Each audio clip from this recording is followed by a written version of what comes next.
Well, hello everybody, and welcome to the BRSCC Fiesta Junior Championship Open Day live here. We've got so much incredible content coming up for you today. I am very, very excited, and so is Laura as well. But before we have a little chat with Laura, got a little video to play of what you can expect from the Fiesta Junior Championship in 2021. Watch this.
Oh, lovely stuff there. It's got my juices flowing.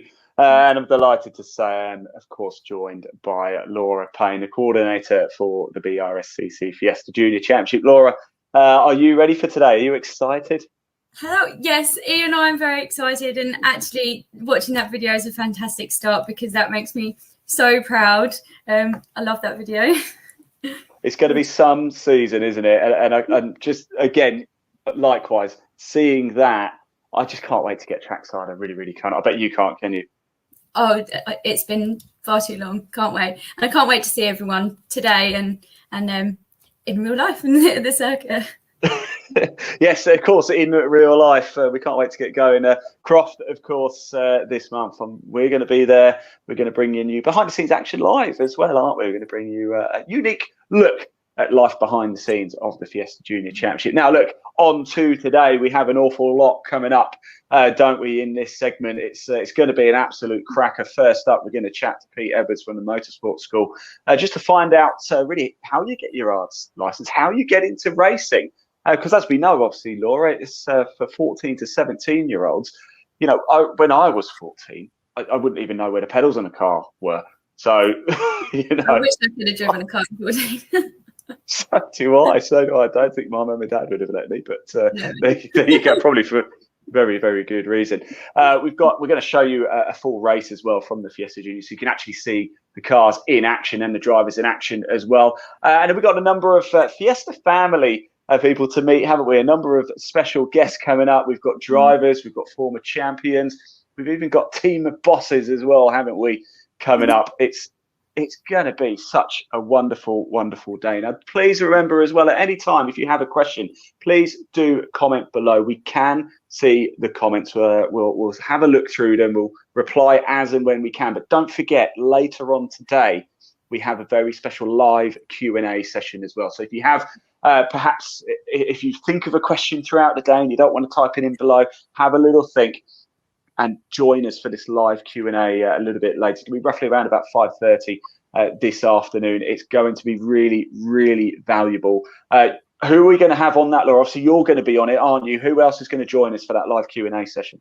For the live Q&A this evening, it's going to be me and the boss, Paul, from the BRSCC, and my technical genius, Greg. Well, if Paul's going to, we better be on best behaviour.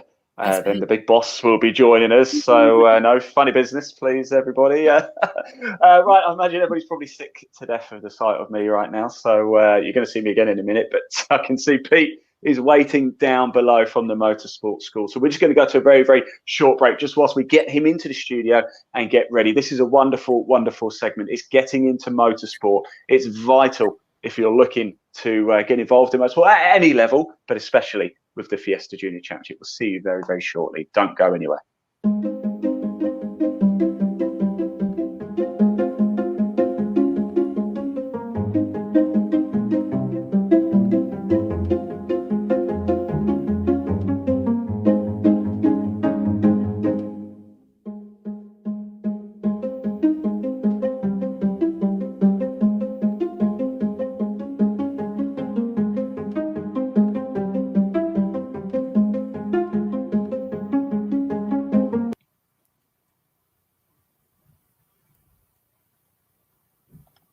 Right, hello everybody and welcome back to the Fiesta Junior Championship Open Day here. And we're live, and I'm delighted to say we have a very special segment now with Pete Edwards from the Motorsports School. And it's all about getting into racing. Pete, how are you? It's great to see you. Are you well? Yeah, really fine, thank you. It's great to be back in the real world after the long lockdown. So we feel like we've been released from prison and we've done nothing wrong, really. So yeah, happy to be back on track. Now, Pete, tell us about the Motorsports School first of all. Yeah, well, the Motorsports School has been running since 2011. We're the registered arts school at Mallory Park and at Liddon Hill. We undertake the novice driver training courses, which is an arts course for adults, for juniors. Yeah, so the junior course is a lot more intense than the senior course. Lasts twice as long. Yeah, and you know what? We are the luckiest people because we meet some fantastic people with all the same common interests, and you know, it's a superb environment to be working in every day. Now, I know, Laura, a lot of the junior drivers use the Motorsports School, don't you? And they come very highly recommended from yourself. They do indeed. They do look after my juniors, and I love the enthusiasm that you and Mel have, Pete, and that you carry on watching them and how they do. So fantastic stuff. Let's touch on that junior ARDS then, if we can. How old can somebody be and take their ARDS test, Pete? They can actually do the junior ARDS course at 13 and a half. Obviously, they can't get their license until they're 14. But at least at 13 and a half, get it ready. So at the age of 14, they crack on and go racing. The juniors are fantastic. They're wonderful young people to work with because they're already in that attitude of learning all the while because of their education at school, etc. And they're like sponges. They just absorb all the information you want to give them, and they've got no bad habits. That's the beauty of it. There's no bad driving habits. We do have them come from karting. They do sometimes find it a little bit more difficult than people who have done nothing because they're not used to waste transfer. They're not used to, you know, vehicles braking on the front, etc. But, you know, on the whole, juniors are superb to work with. And we've been very fortunate that we've had some juniors that have done the junior championship with Fiestas, then they've gone seniors, and then they've come back and become instructors with us. And it's a fantastic journey to be part of, really. And you know, we're one big motorsport family at the Motorsports School. Excellent, that's what I like. So what's involved? Let's say let's go back a long time into the past when I was 13 and a half years old, long time ago. Black and white TVs and all that. Not quite. And I'm going to come to you, Pete, the Motorsports School, to do my ARDS test. What happens on the day? What do I have to do? Right, it's a real simple process, and you need to get in touch with Motorsport UK and get a Go Racing pack. Within that Go Racing pack, there is a pen.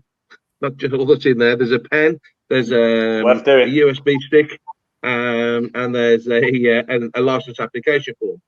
On the USB stick is all the information that you'll be needing to complete your ARDS course. So it talks about flags, about circuit etiquette, about control, weight balance of the vehicle, etc., braking, accelerating. All the information you need to complete an ARDS course is on that USB stick. That's about £100, but it does include your first year license fee. So once you pay that, there's no more to pay to Motorsport UK for your first year. You ring Mel or whoever you're going to go and do your ARDS course with, and they will take you all your details and book you in on the next relevant course that we have running. The course is £600, but it does include an awful lot of track time compared to the senior course. You'll come along, you'll watch the DVD again. It only lasts about 15 minutes, and then you'll go through quite a comprehensive briefing. That lasts best part of an hour. Once you've done the hour's briefing, we concentrate an awful lot on the flags because it's so important that our clients get the flags right. Well, anyone gets the flags right, and from there, then they go into the classroom. They have a written paper, which is the majority is multiple choice, and we're there to help people go racing, not to stop them go racing. So if there's anything anyone's unsure about, we just encourage them to ask the questions.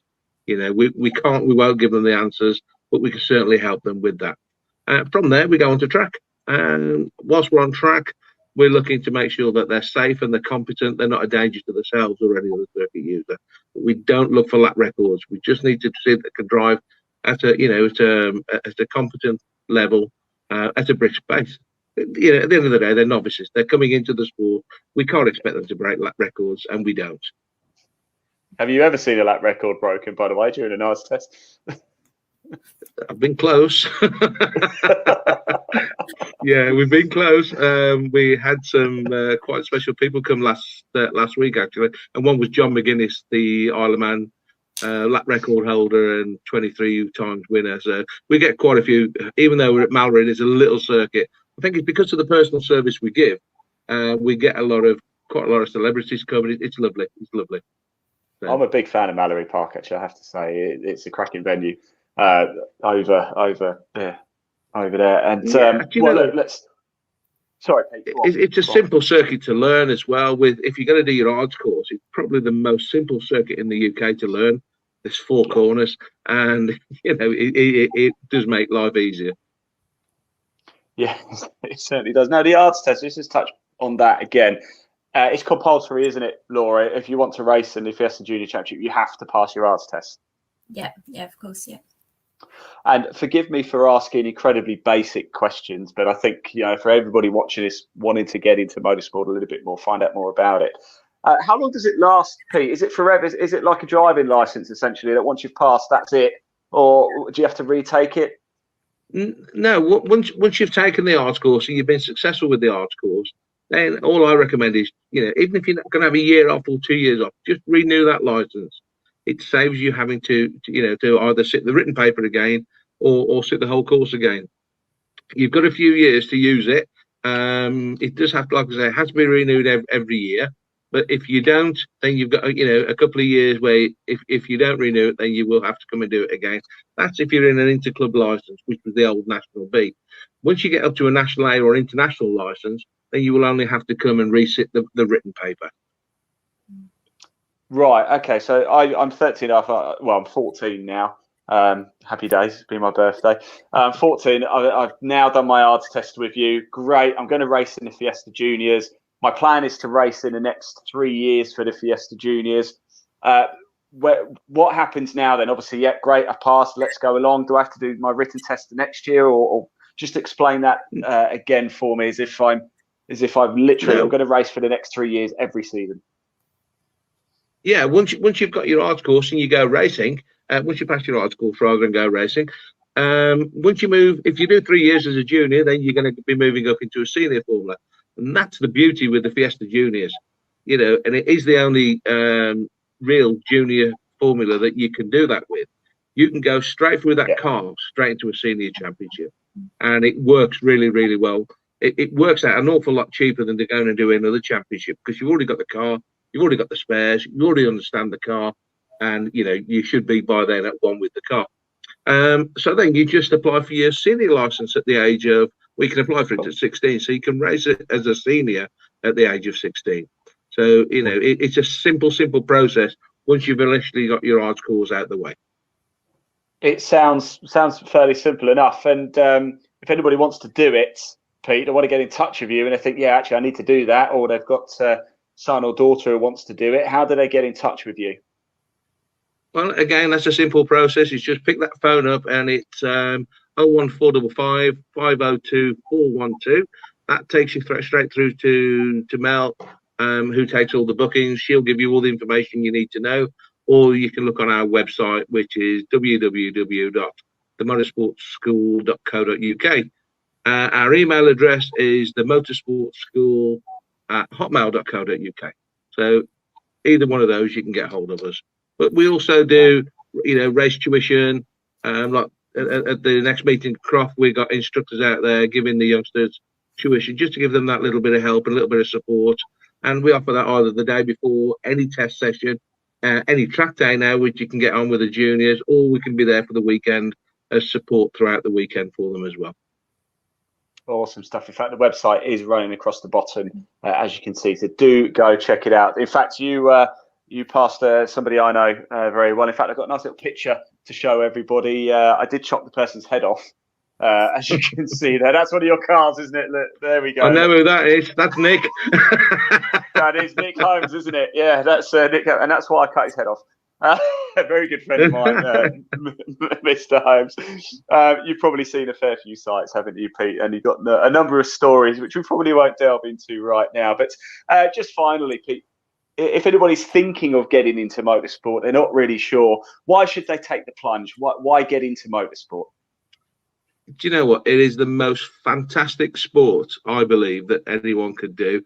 And it's so inclusive for the whole family. You may have, if you're going into juniors, mom and dad can be involved. Dad can look after the car. Mom can do the lap timing. Little brother, little sister could be there helping with the cleaning of the car. There's a job for everyone, and it's so inclusive.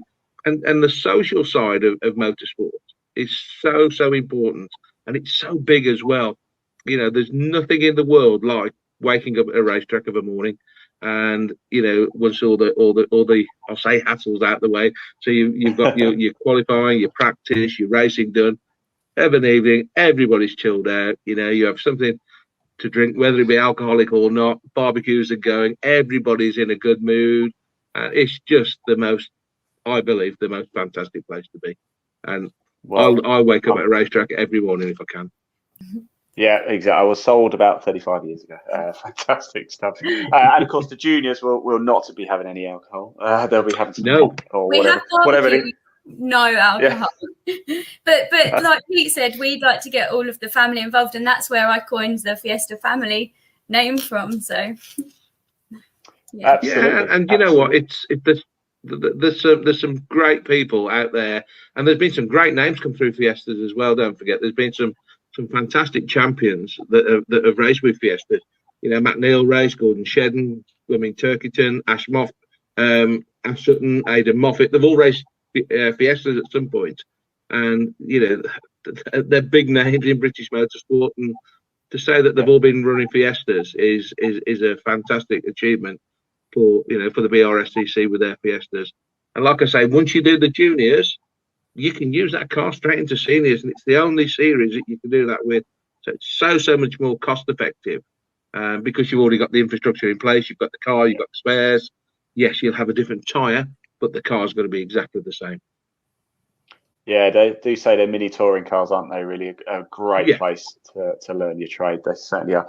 Pete, thanks so much. A little, a 14 to 16-year-old or 14 to 17-year-old driving 150 horsepower, little front wheel drive, almost touring car is what an opportunity. No one else can do that. It really is good. Really is good. Yeah. Fantastic.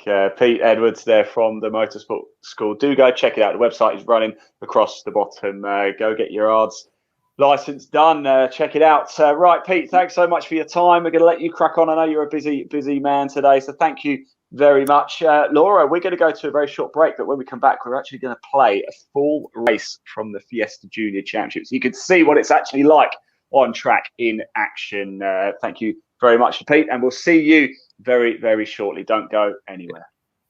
All the best. Thank you, guys.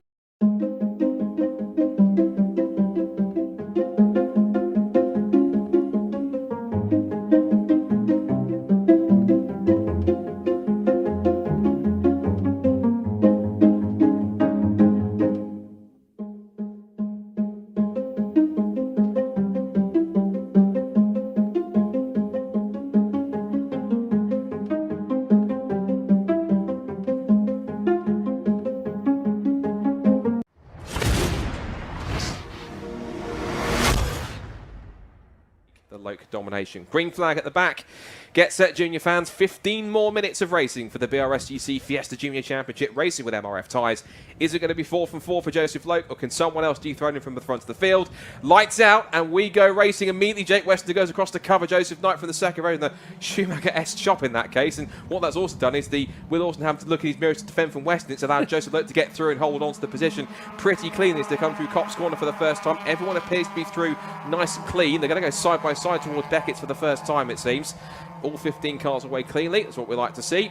And now the sprint down towards the complex of Beckett's. It goes a little bit out of focus there, but we're going to hopefully refocus in a second. So I can see on my CCTV cameras it's Joseph Loke that leads the way. There we go. So Joseph Loke leads the way out of the first few corners. Will Orton in second place. Weston's up to third. Dylan Hodgkin from 6th on the grid. He's up to 4th already. He was very quick in practice yesterday morning and got top time. And he had a little bit of had to pick his way up through the field and managed to pick up 6th position, but he was a bit on his own last time, so we'll wait and see. Albert Webster in the twos moving around towards trying to get past Joseph Knight. Jake Triggs has fallen back a little bit as well, and also got Bradley Beavers and Sid Smith going to battle, as are also Jensen Brickley and George Davis. Everyone looks fairly clean heading through. A little bit of side-by-side action through Brooklands. You've now got Jake Triggs on the outside of Albert Webster, who's hoping for a better race this one after he was a little bit sort of an unknown in that first race, but he's up towards the front a bit better this time by. He's going to be finished that first lap in about 5th position, but up to 2nd place, in fact, is Jake Weston. So up in front of Will Orton. End of the first lap then. Loke leads the way. Weston in 2nd place. Orton 3rd. Hodgkin up to 4th now. 5th is now Albert Webster. 6th is Joseph Knight. From Beavers, Triggs, George Smith, then Brickley, then it's... So Sid Smith, Brickley, George Davis, Alex Lee, Alex Sprange, then it's Bryony Davis, then Mitch Marie. The top few cars at the end of the first lap separated by 8.4 seconds, so they head back down towards Brooklands for the second time. Yeah, it was a hell of a first lap, and to be fair, it was Weston in the 45. He was actually trying to go around the outside into Brooklands of Orton. He got a really good run, and he was quite wide into Luffield, but fair play to Orton because he gave him the room as they went round the right-hander, and he managed to get it done. But Orton now, he's slipping down a little bit here because he's got Hodgkin all over him, side by side as they go down towards Brooklands. Hodgkin's going to be on the outside in the black and silver machine onto the brakes. Looks like he's got that done. They've just come into eye shot. There's nearly contact. We've also got Knight here having a little bit of a ding-dong as well, a bit of a wobble. That there was Beavers as well, I believe, just behind, trying to pick off that position. It looks like he's got that done on the exit of Luffield as well. It's never ending, honestly. These lot, they're absolutely on it. That was Triggs that was involved in that battle as well. You can see now how much the gap has opened up just ahead of these. They're 2x2, fully on Noah's Ark because they go down. Brickley's in the middle as well, thinking, is there a gap? Please let me have a gap. But it's probably safer for him than it doesn't. You can see them all moving around now, just trying to find any sort of clean air on circuit to try and change line. That's Beavers in the middle with Brickley. Oh! That was a big hit, but it was going to happen. He tried to close down the gap. He just wanted to get in. Oh, there's extra contact as well. There's a headlight assembly there. I think that was George Davies hitting the back of whoever that was recovering. That's a real shame to see that sort of contact, but everyone looks to have survived pretty much, even though there's a little bit of damage, but they've carried on, so there's not too much dramatic stuff going on apart from that. So everyone will carry on as normal. It's not obviously what anyone loves to see with that bit of contact, but... Oh, we've got a car going slow at Beckett's, actually. I'm thinking it's one of the cars involved in that. Maybe possibly broke the suspension or something. Oh, it's George Davis, I'm afraid. George Davis had that engine problem in qualifying, and they managed to get it fixed overnight, thankfully, but unfortunately that was the contact that he had, I think, with the car that was recovering back onto the road after the initial contact with Beavers and having made contact with there. So the leaders then make their way through. Hodgkin is up to 3rd place past Orton. It's Albert Webster still in. He's down to 6th position because he's been passed by Joseph Knight. So it's now 6th position for Knight, 7th place for Triggs, 8th place for Bradley Beavers, and then it's Brickley in 9th position and Smith in 10th. We'll get them to shake out a little bit. There might be a switch around in the order. Yeah, I think Knight's made it up to 5th place actually on that with the little exchange there. But I think it might have been Knight that potentially. No, it was Brickley on the inside, wasn't it, that made the original contact. Here we go. We're going to have a look at it now. So you've got Brickley on the inside. Beavers is in the middle. He just tries to close down the gap and get it turned in and ready. Oh. He's very lucky that didn't give him a puncture or break the suspension. Yeah. And you'll see as well, just as the cars slow down a little bit, ready for the contact on the exit, there is the... Oh, it just goes flying through. It was a separate incident. I think that was Jake Triggs that he clipped the back. That George Davis clipped the back of Jake Triggs. So it was a separate incident as everyone was trying to avoid what was going on. So there was kind of 2 incidents there going on at the same time, but it looks as though, apart from unfortunately George Davis's car coming off worse from that one, everyone else is continuing on, which is the silver lining to all of that. We're now looking at this scrap that's going on here. So Joseph Knight is up to 5th position now, trying to keep Will Orton at bay. Will not at the same pace he was running in race 1. He did say that he's making 1 or 2 mistakes in that first race, and he's sort of dropped back a little bit now that Dylan Hodgkin's got through into 3rd place. So 5th place for Joseph Knight, 6th now for Albert Webster, 7th place for Sid Smith, and he's been chased down by Jensen Brickley, who is still surviving after that contact with Bradley Beavers. Yeah, it was the number 80 that he did hit. I've just had a look at it at the back of it as he's gone past, and there's a big hole in the right rear of it that's similarly shaped to the front left corner of a Fiesta Mark V. But yeah, it was just one of those moments. You know, he was trying to carry as much speed as he could through there, and just as he tried to get back over to the right hand side to avoid him, just clipped him with that left rear, and it's obviously broken something on the car, which is a real shame. But it's testament as well, the fact that Beaver's car is continuing, just how sturdy these little Fiestas are, isn't it? Because that could have easily been a broken suspension for either of them, and it's not. But look at this now, side by side, just trying to get the move done. Is he going to get it done though? He's thinking about it, but down the straight there's not really much of a difference between the two of them. This is Smith and Webster. Smith has got the outside line. Webster's going to hold on to it. And Brickley going for another move inside in. Oh, Sid Smith saw him late there. And Brickley, I mean, kudos for him for trying the moves. It didn't quite work the first time with Beavers, but that time he almost scared Sid Smith out of the way in many cases. In that side, I think it came steaming down the inside, and Sid went to go and turn in and thought, "Oh crikey, there's another car on me inside." It was good awareness. Yeah, very good awareness to Sid Smith there. He's a mini stocks racer like Jensen Brickley, so those two will know what kind of the world of mini stocks is. And also a fellow short oval graduate from junior hot rods is Albert Webster, so he's come up from junior hot rods. So all three of them have come up from short oval racing. 2 in one discipline and 1 on the other. So the majority come through from karting, but we have got some from the junior short oval world, which is great to see. But one thing you have to get used to, of course, is that in junior short oval racing they don't have gears, whereas they do do here, of course, in the junior racing here. Now Brickley here got a good run off of Copse Corner. I've just seen there. Sorry, Webster just ran over the debris on the exit of Copse. There was obviously still that headlight assembly there, and I think, is it affecting that front left? He had a moment there as if it was, but I'm not sure. But he definitely hit that debris on the exit of Copse, and I'd be interested to see if that gives him a puncture, because it was quite a big piece of debris that he hit. Definitely ran directly over it with that front left, so I'll have to keep an eye on that and see whether it affects the car at all. But he's still fighting on. He's on the back of Brickley now, even looking down the inside. He's got the confidence to do it, nearly making contact. And Smith's going to be there thinking, oh no, what am I watching? With Jake Trigger's getting back in, so I have to do one thing.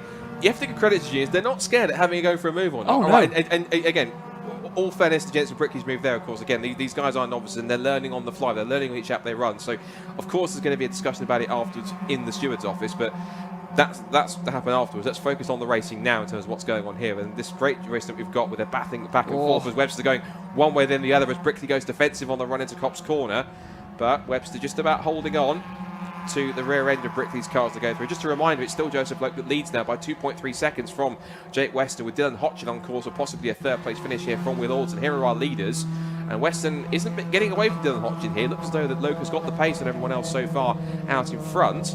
So there could be a battle brewing for second place if they all come back together between Weston, Hodgson and Orton, and also improved pace from Cadwell for Joseph Knight. He possibly could be looking for a good result in 5th position there. Jensen Brickley, when they came across the line, was still in front in 6th, but they're side by side again in the background for 7th. And also we can see Jake Triggs in the 3rd of the race car consultants run cars there, and number 80, the Scotsman. He's possibly going to look up the inside of Sid Smith, which he does. Has a move, and there's a bit of a tap there from Webster as he tries to go back up the inside of Brickley on the cut back. Couldn't quite get it stuck.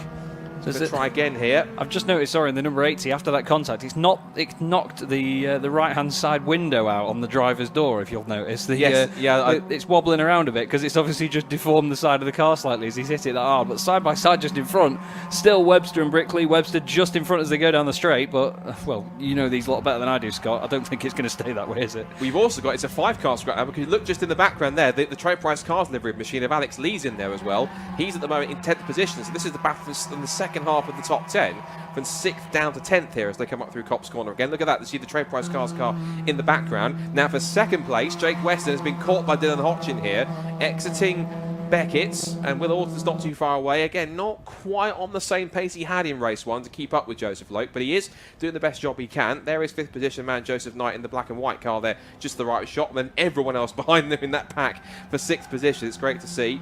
And also I can see Bradley Beavers in the background recovering. He's just behind Alex Sprange, so Alex Sprange could possibly get an 11th place here for his first race weekend, which would be quite nice to see. And Bradley Beavers is still running, but in 12th, as Weston's, the rear end of that car really being put under pressure here from a very feisty Dylan Hodgson actually, who's trying to recover after a bit of a shaky qualifying. Got up to 6th in race 1. In the second race, he's on fire at the moment. He's doing a great job, and Brickley's back ahead of Weston, by the way. Webster.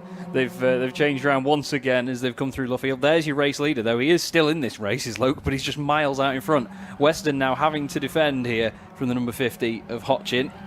Interesting livery on that car, actually. I quite like that. The red line that follows all the bodywork all the way around. It's interesting. Yeah. But yeah, just behind them as well, they need to be careful about the fact that Willem Orton, no relation to Randy, is very much in the fight here. He's just sort of waiting, biding his time, isn't he, to see what happens ahead. Because when you're in these scraps, I always say in motorsport you've got to be in it to win it, and it's just one of the phrases I carry with me. But in this situation with a battle, you don't necessarily need to be the one that's really forcing the issue if the cars in front are fighting as well, because they're doing the work for you to hold themselves back and make it a little bit easier. But as this race winds down, we've got 4.5 minutes left now. You might see Orton start to make a few moves here, because he's definitely got the pace to stay with them.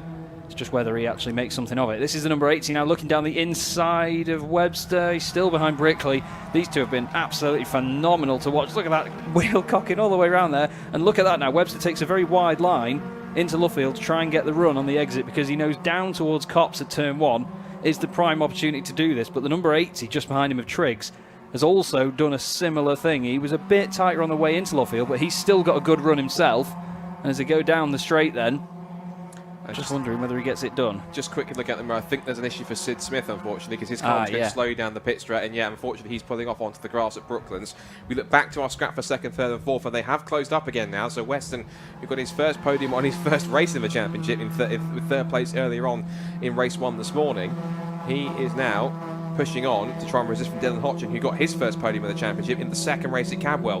He got 3rd place, and he managed to take it away from Albert Webster, but with a great pass, and to get himself through. So Joseph Knight's in a bit of no man's land there in 5th, but he is slowly closing up, but probably not close enough and quick enough to be able to trouble these 3 for 2nd place. The lead gap for Joseph Lake, by the way, is 3.8 seconds, and he's lapping at least 3/10 quicker than the cars around him, although the cars here are lapping pretty much on the same pace. So it's all this battle that's been going on initially, and the initial pace that he had in those first few laps has got him that gap. But now that we've gone to a little bit later on in the race, and whether or not Joseph's used his tyres a bit more once again, like he did in race 1 when he talked to Bryn, he said after about lap 6 his tyres were starting to go off a little bit. Maybe he's done that again, and now everyone else is setting just about a similar lap time pace. Crossed the line that time by, though. I say that. Actually, his last lap was half a second slower than the cars behind him, so the gap has gone down to 3.3. So, but that said, they either have to really come off the cliff or, touch wood, have some kind of an incident or a mistake for these 3 to close back in again. But it looks as though that initially that effort to build that gap before his tyres, he predicted possibly started to go off, seems to be working at the moment to keep these 3 at bay, who, if they keep on battling amongst each other, they're not going to catch him as quickly as they might have done if they're all kind of working together to close up. Yeah, definitely. I think that at the moment Loke just needs to just keep his head. He's done everything really well so far, and like you say, hasn't he won every race so far this season? He has indeed, yeah. But Hotchin doing a great job at putting the pressure on, but it's quite a wise performance by Hotchin at the moment, because as Weston goes a little bit deep into Brooklands, he's on 2 wheels around there, then catching the curb, flicking up a bit of dust. But as I was going to say, though, Hotchin, he's not trying too hard to send it down the inside and make really sort of bold manoeuvres. He's just following along with Weston and waiting for the opportunity to come to him, and that's one of the main things. You don't often see it in juniors because, these drivers, they're younger minds, they're a bit more aggressive, and they just think about the move. They don't think about the long run game all of the time. As you say, they are learning as they go every single lap here, but this is a very, very headstrong performance by Hotchin. And Weston as well defending well. We've got the number 80 of Triggs in the pit lane, I'm afraid. Yeah, that's a shame. Jake Triggs in the pit lane, so unfortunately issues for him. I don't know if it's possibly a consequence of when he got hit from the rear by George Davis earlier on, I'm not sure, but hopefully it's nothing too serious. He can get back out again. It's up the inside. Dylan Hotchin makes contact with Weston. He couldn't get it stopped. The pair of them go sideways and up the inside past both of them goes Will Orton. That was almost a bit of a free pass there. What was I saying? I have to admit that was a little bit ambitious maybe from Dylan. I'm not. He camped the inside. That's at the same time I think Jake was trying to take the corner. I didn't realise that Dylan was going to become steaming down the inside like that. But even so, it's in many cases given a free 2nd place at the moment to Will Orton. And if Jake Weston's not careful, it might be 3rd. And I think possibly that contact might have wounded Dylan Hotchin more than it did Jake Weston, because he's dropping back a little bit on the back straight, which is a shame. It was definitely limping then, wasn't it? He's wide through Brooklands as well. He's actually indicating he's just gone off the circuit. I think it's broken something. Oh, he's actually had a moment. He's coming back on. He's spinning across Luffield.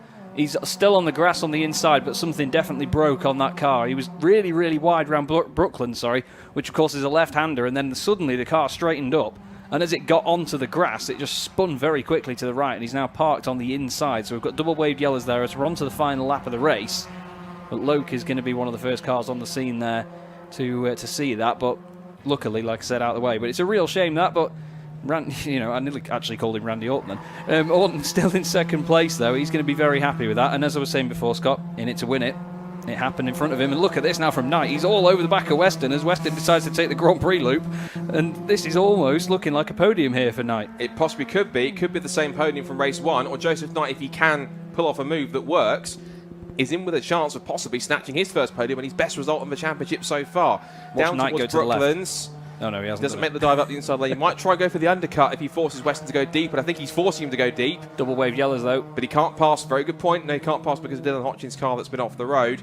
I think that's the order that's going to stay in, but as they come up through the final couple of corners for the last time, it is going to be, it looks like third place for Jake West, another second place for Will Orton, but can you stop this boy from winning? Joseph Lope makes it 4 from 4 in the Fiesta Junior Championship for 2020. He takes a perfect score of 100 points from each race so far. Will Orton with 4 second places on the bounce now. His closest mix. And Jake Weston does pick up a second podium with third place, 4th for Joseph Knight. It's 5th for Jensen Brickley after all the action and antics that he was in, and 6th place for Alex Lee. Something I'm guessing must have happened at some point between Brickley and Webster, because Alex Lee's up to 6th now. 7th for Alex for Webster. It's 8th place for Bradley Beavers and 9th place for Alex Sprange. He picks up a top 10 on his first result, which is fantastic. Awesome. And also I think for Mitch Murillo coming through in 10th, what a way to start his racing career. He picks up a top 10 too, so that's fantastic to see. He comes home in 11th place, and so I believe, given everything that went on, I believe he is the last finisher across the line, because, we've got Bryony Davis, forgive me. Bryony Davis is coming home in 12th. She picks up more points towards her championship total, another race completed. Here's the replay. I think Dylan maybe just misjudged the braking a little bit there, and it got both very, very sideways. Orton was lucky actually there, wasn't he? Because obviously the front wheel drive nature of the cars, they both get on the power and they suddenly flicked back to the left, and it just sort of cleared them out of the way for Orton, but there was nearly contact. I think if they would have carried on sliding that way, Orton was going around a little bit deep just to try and avoid that, but got away with it. And like you say, 4 wins for Loke, 4 second places for Orton. Yep, Joseph Loke continues his run of his 100% winning record. 4 starts, 4 wins, and William Orton keeps up his 100% second place finishing order. 4 races, 4 second places. Jake Weston makes it a pair of podiums from Silverstone on his first weekend. Joseph Knight with his personal best result of 4th. Jensen Brickley had a pretty eventful race, but picks up 5th nonetheless. Alex Lee managed to pick his way through the action to get 6th position, ahead of Albert Webster in 7th place. 8th for Bradley Beavers after he got contact from Brickley at Copse Corner. 9th place for Alex Sprange and Mitch Marie, 2 rookie drivers in their first ever weekends to get each to get a top 10. Credit where credit's due to be able to be there at the end. And then Bryony Davis, who comes home as the last finisher. Sadly, we lost Dylan Hodgkin after the contact with Weston. Jake Triggs, I think, must have been a legacy of the contact with George Davis. Yeah. Sid Smith must have had some kind of a mechanical issue which dropped him back. I didn't see him make any contact with anyone. And then George Davis, sadly, I think, was an innocent bystander of, I think, Jake Triggs trying to avoid the first incident of cops, and then unfortunately he hit the back of Jake Triggs' car, and that unfortunately sent him parking it up at Beckett's. So, admittedly, a little bit more action-packed, maybe not something that we quite have wanted from the Fiesta Juniors, but even so, nonetheless, these are rookie drivers. They are still learning their way through the championship and getting to grips with the car. And so let's see what the top 3 from that race thought. It's exactly the same top 3 for Bryn, so familiar ground. So let's see if we can have a chat with our 3 Fiesta Juniors down there with Bryn in the Parc Fermé. Absolutely. Thanks very much there, gents. I shall do my best. I promise. They're over to the left-hand side. We can have a look at them while... Don't look at my ugly mug with a mask on. Look at these young lads of the future. They are going to be ripping up, I'm sure, for the future, for the next number of years, really, with Fiestas, and who knows where. And Joseph Loke, we saw him 4 wins out of 4. I mean, this is just incredible. He just goes from strength to strength, doesn't he? We'll get a chat with him in just a few minutes. I'm also going to speak to Alex Spang, who is the driver of the meeting for the BRSCC. Going to speak to him about how he managed to get that particular award. But just need to get the drivers to come over. They are just getting their masks on, doing their hair. They are all teenagers. They want to look their very best at all times, obviously. Getting some fluids as well. Very, very hot inside those cars. I mean, outside, In the shade, it's quite nice and cool. In the sunshine, you do cook a little bit, and so in those cars, you'll be getting very, very warm indeed. So let's get Joseph. Over there. Joseph, can we grab a word with you very quickly? And he's going to go back for his photographs. Very important to get photographs of these two. But we'll get a quick word with him and concentrate on the other drivers as well. This is becoming quite a good habit for you, isn't it? Good race. I mean, it's a habit, but kind of. I'm sure it'll change. You know, they'll catch me. There's no doubt about it. You know, they're catching me already. From Cadwell, it was a 14-second gap in both races. Today, obviously, race 1 was only a second, and the other race was I don't know what it was then, but yeah.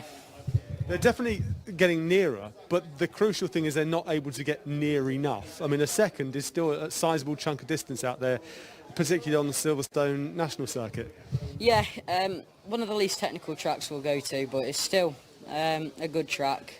It's nice for people to be a lot closer because as much as it is nice to win, it's better to have a good battle with everyone else. So I'd rather come second but know that I've fought all out than win but know that I've not had to do any racing. Well, maybe next time ease off for a couple of laps, all right? That's just not going to happen, right? As much as he wants that, it's not going to happen. Well done, great win there for Joseph. So, you know, he wants this more competitive racing and things, but he's not willing to ease off in any way. Typical racer. Let's go to our second place then. William, this was another really strong performance from you. Yeah, on the outlap I realised the ABS wasn't working, so it was hard trying to drive around that. I was happy with the result. But it's frustrating, isn't it? And you go out on track and you suddenly realise, because you have to put that problem to the back of your mind, because if that sits right at the very front of your thinking, it will ruin everything you do out on track. I was just trying to focus on just giving it a little bit of break. I had to blip it when I was changing gears to stop the fronts locking, but overall a good race. Well done. It's not been a bad day for you. No. You'll take it. Yeah, thank you to the whole of Ali Rushmore for Motorsport for the great setup, and Cypher for their support this season. Well done to you. Thank you. Not a bad day at all. Not a bad day in the office. Let's see if we can quickly grab Jake for a second. Jake coming in third, and another strong race. And when you saw how close they're getting near the very end, I'm sure he thought for a second he might have been able to grab second. Your thoughts there?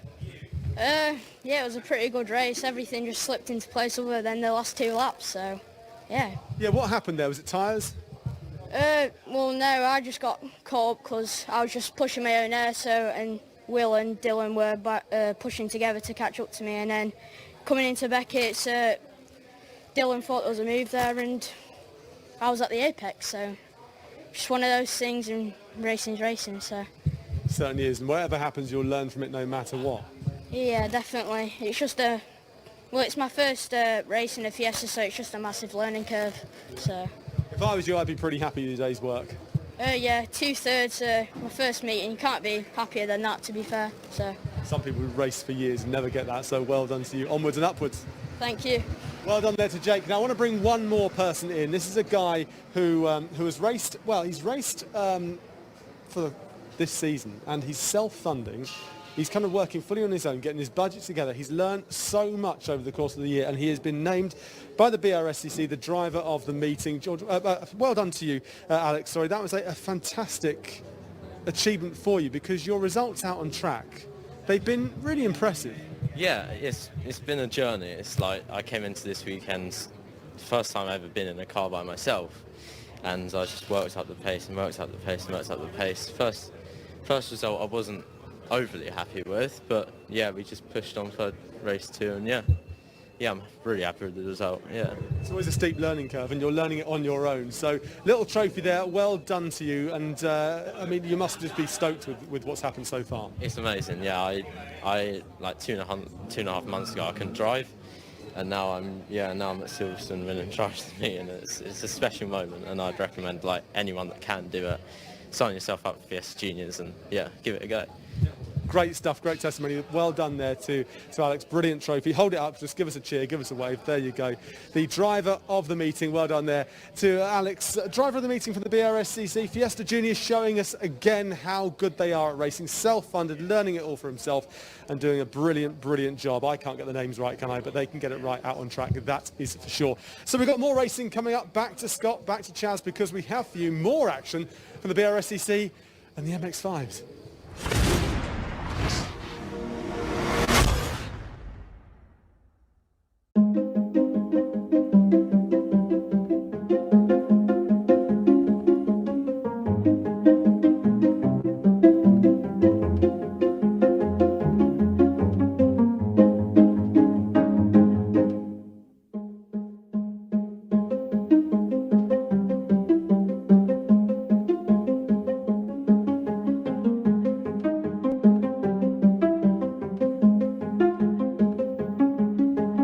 Right, welcome back, everybody. And we have another superstar guest with us, part of the Fiesta Family feature that we're doing. And I'm delighted to say we're joined by Daniel Lewis. Dan, how are you, my friend? Are you well?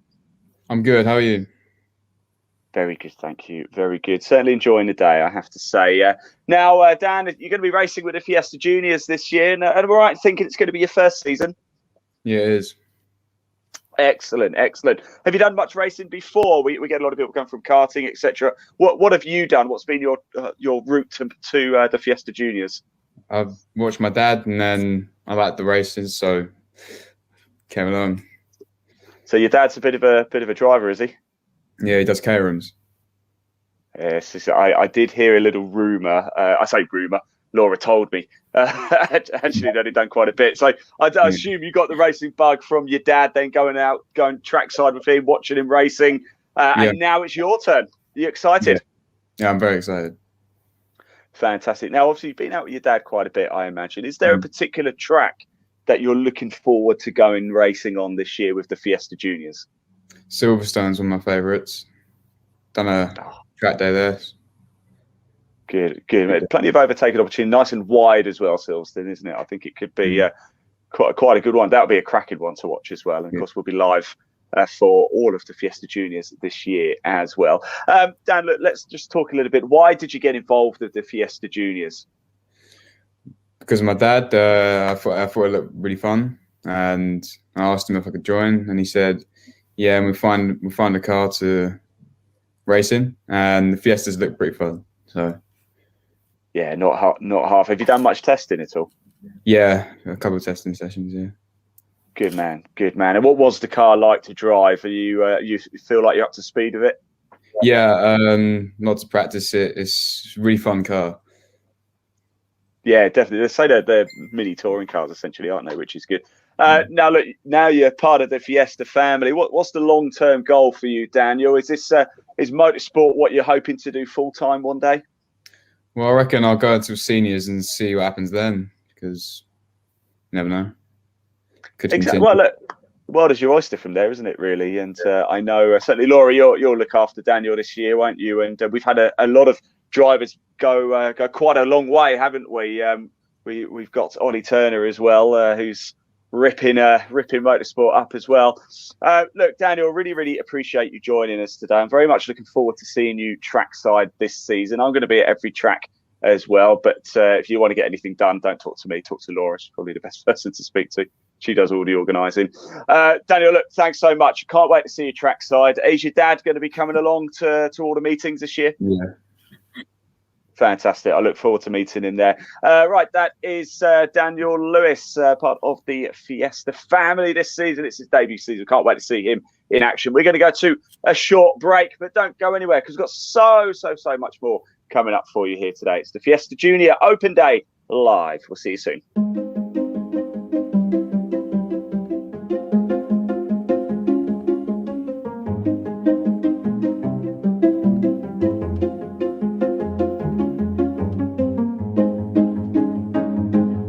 Well, hello, everybody. Welcome back to another Fiesta family interview. And it's a real pleasure to be joined by James Pope. James, how are you doing, my friend? Are you well? Yeah, I'm well. Nice to meet you. Yes, and you likewise. So now, James, I understand this is going to be your first season racing cars, isn't it? But you do bring a bit of experience to the field, don't you? What have you done before? Started go-karting when I was 7. Moved up to Honda Cadet when I was around 10. Did club rounds, won a couple of races, which was quite good. Got some competitors. Was really good. Good fun. Good man, good man. So you're now making a move up to cars, and you're only 14, aren't you? Why the move now? So it's a big step up. Wanted a bigger challenge ahead. Wanted a bit more fun, and wanted to take it up to the next level. Try and get to my big dream. And the big dream. Let's talk about that. What is that big dream? It's to get up to touring car. Ever since I went to Brands Hatch, saw them go around. It was inspiring. Wanted to get into that, have some fun, do everyone proud. I'm sure you certainly will this season as well. Of course, they do say the Fiestas, they're mini touring cars, aren't they, really? So there's no kind of better place to learn your trade. And talking about learning your trade, you did your ARDS test, don't you? And we think you might be the only driver to have passed your ARDS test. But, of course, you needed to use a booster seat because you're so young. Is that right? Yeah. Small. So, yeah. Hey, James, I'm only 5'7", and I'm 35, so that's it. I'm finished. James, let's talk about the season ahead that we've got coming up. Obviously, we know we're looking forward to it, etc. Where are you most looking forward to racing at? Which circuit you're most looking forward to going to? Probably Snetterton. When I went out there first, brilliant track. It was really good fun. A lot of track times. It was really good fun. It's quite a quick track, actually, Snetterton as well. I think you can probably really get the car around, get it throwing, and getting right in there. What would you say is your biggest skill behind the wheel? Did you get a good feel for the gears, and are you hot on the brakes? Where'd you say is your biggest attribute? Probably smoothness, because you've got to be smooth with the Fiestas. If you get it too aggressive, then you've got the car going around too much, scrubbing off speed. Probably smoothness and pace. Probably, yeah. Sounds like you got the full package there, James. Pretty good stuff, indeed. And look, we've spoken about you've done karting, etc. You want to get to the BTCC. Obviously, the Fiestas is a great way of doing that. Is that why you've decided to go with the Fiestas, because they're the most like the touring cars, or is there another reason why you decided to get involved with the Fiesta Juniors? Yeah, probably sure that's the reason why. Yeah. Excellent. Good man. Well, look, James, I wish you absolutely every luck for the season. I'm going to be at every round as well. And Laura's going to be doing a fine job looking after everybody, aren't you, Laura? I think we might have a minor delay on Laura, not to worry.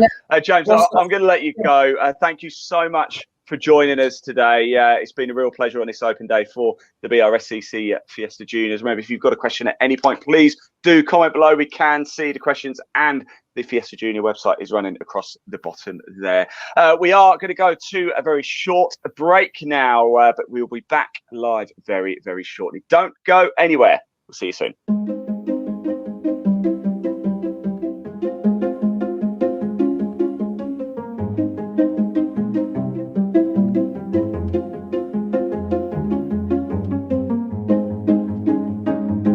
Right, hello everybody, and welcome back to another Fiesta Family live interview. And what a treat it is to be joined by Sid Smith. Sid, how are you doing, my friend? Are you well? I'm good, thank you. Are you all good? Very good, very good. Now, Sid, it's great to have you with us here, of course. And you competed actually in the Fiesta Juniors last season, didn't you? How did it go?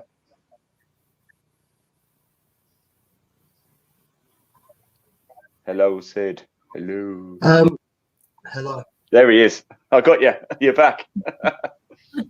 Did you say about this year? Sorry. Yeah. Year, well, let's talk about last year. How did it go for you? Well, we got some mid-table finishes. We tried to get some podium, but had a bit of unluck in some races and didn't go away. So wasn't the best, but we got some good finishes and really good experience. So I'm happy with that. Good man. And talking of experience, obviously racing this season as well, what are you really going to take from last year that you learned that you're going to bring straight into 2021?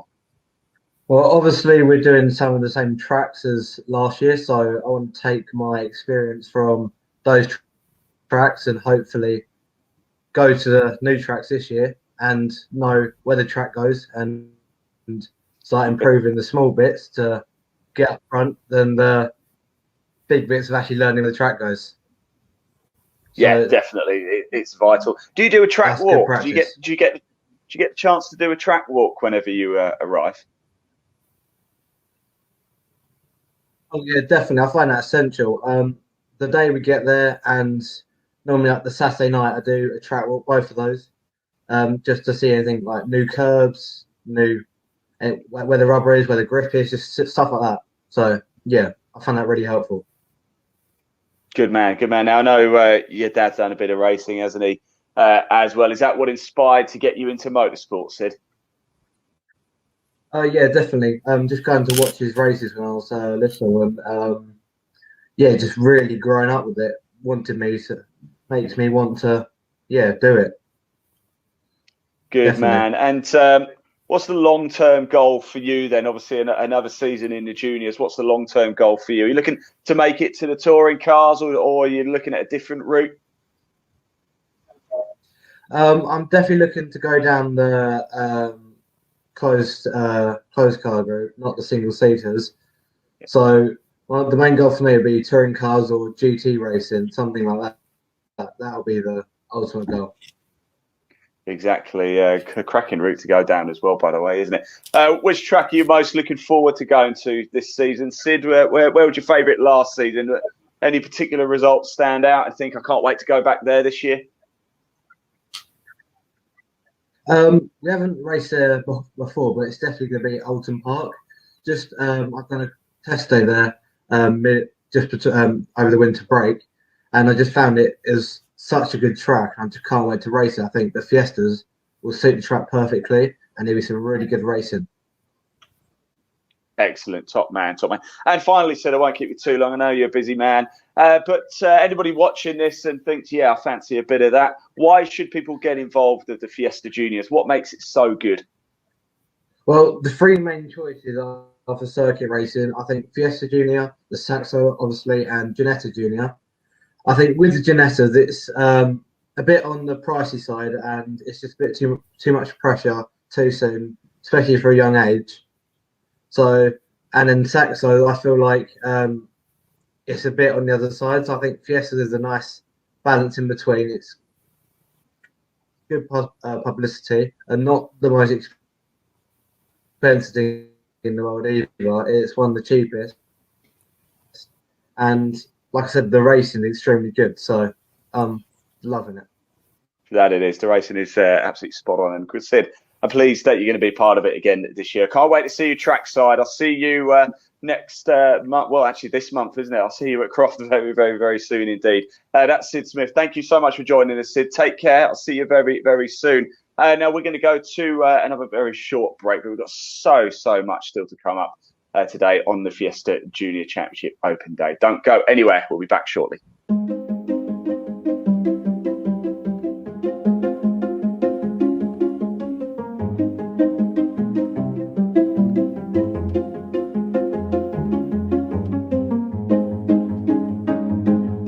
Right, hello everybody and welcome back to the Fiesta Junior Championship Open Day, and we're delighted to say, actually, aren't we, Laura, that everybody's a very special guest, but we've got a former champion on the show as well. It's Ollie Turner, 2019 Fiesta Junior Champion.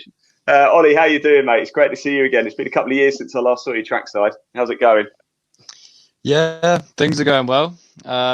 Yeah, it's sad to not be part of. Well, obviously, still am part of the Fiesta paddock, but yeah, it's sad to not be racing, obviously. But yeah, things have changed.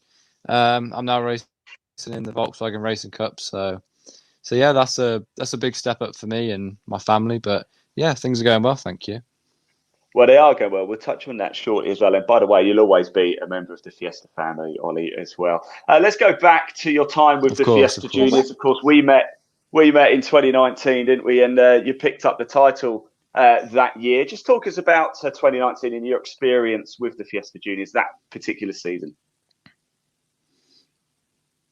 Yeah, I mean, 2019 was a massive massive step for me in my driving career, racing career even, and yeah, I loved every minute of it. It was the year that I think, even though the grids weren't as big that year, we still proved that the Fiesta, the natural racing side of the Fiesta Championship is still really strong.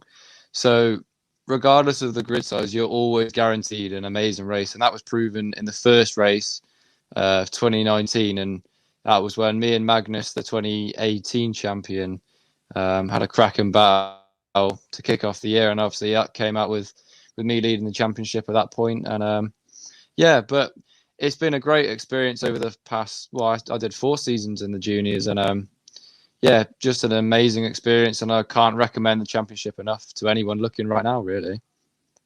So, Ollie, even before you joined the Fiesta Junior Championship, we're gonna go back what 5-6 years now, I guess. Why did you want to get involved with the Fiesta Juniors? What was it about it that thought, yeah, this is the next step for me? To be perfectly honest, it's just the friendly people around. It just makes things less daunting, because I know everyone looking at motorsport on the circuits will just automatically think, wow, this is massive. But Fiesta Juniors made racing make me look at it in a different approach.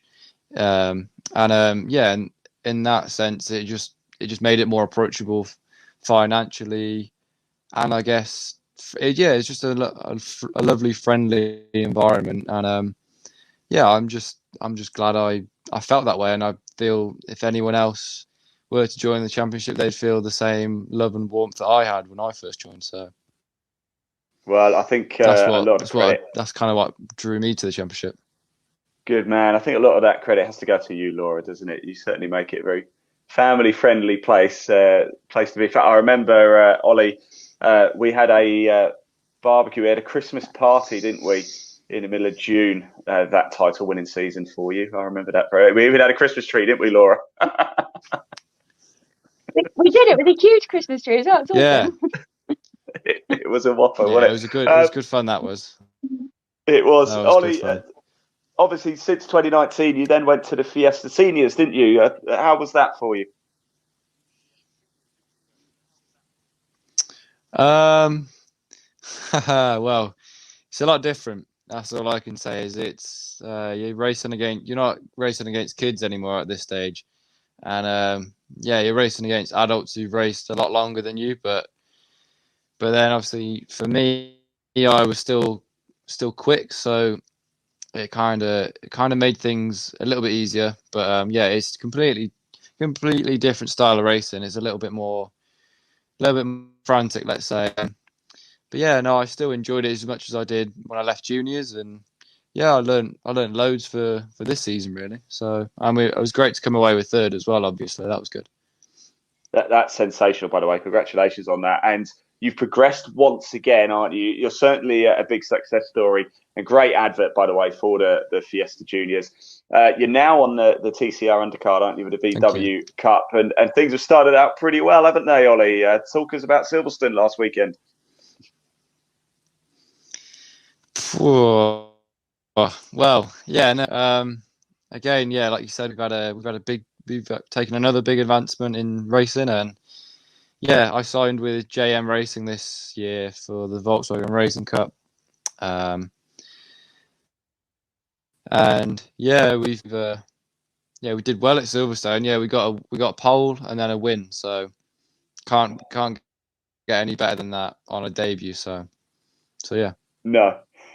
Ollie, what was the aspirations? What were the expectations going into the season? Have they changed now? Because now you've picked up that pole and that win, and you're thinking, hang on, I could win the title. And was that the expectation to start, to be in the hunt?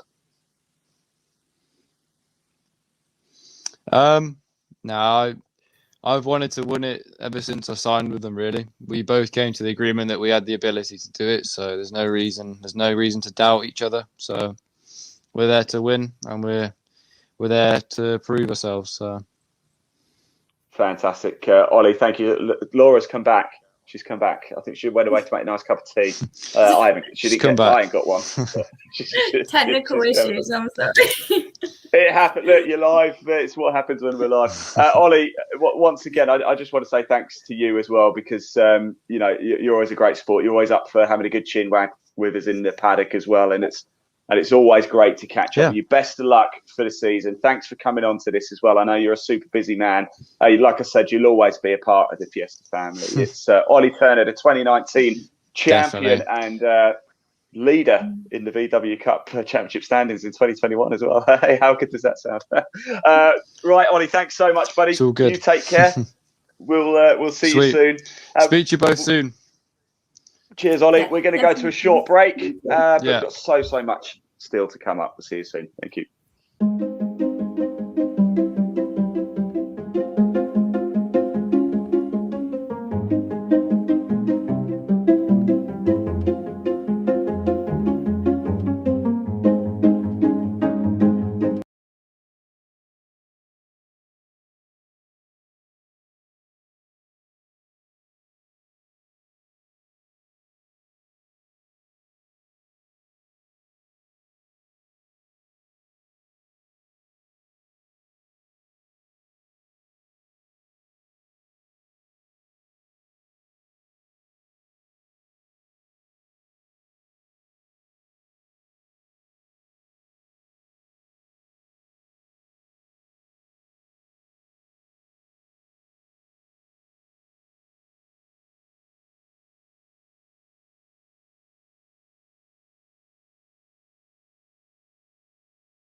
You're coming over to race into the Fiesta Juniors this season, of course. So with a bit of experience, what were you doing before the Fiesta Juniors?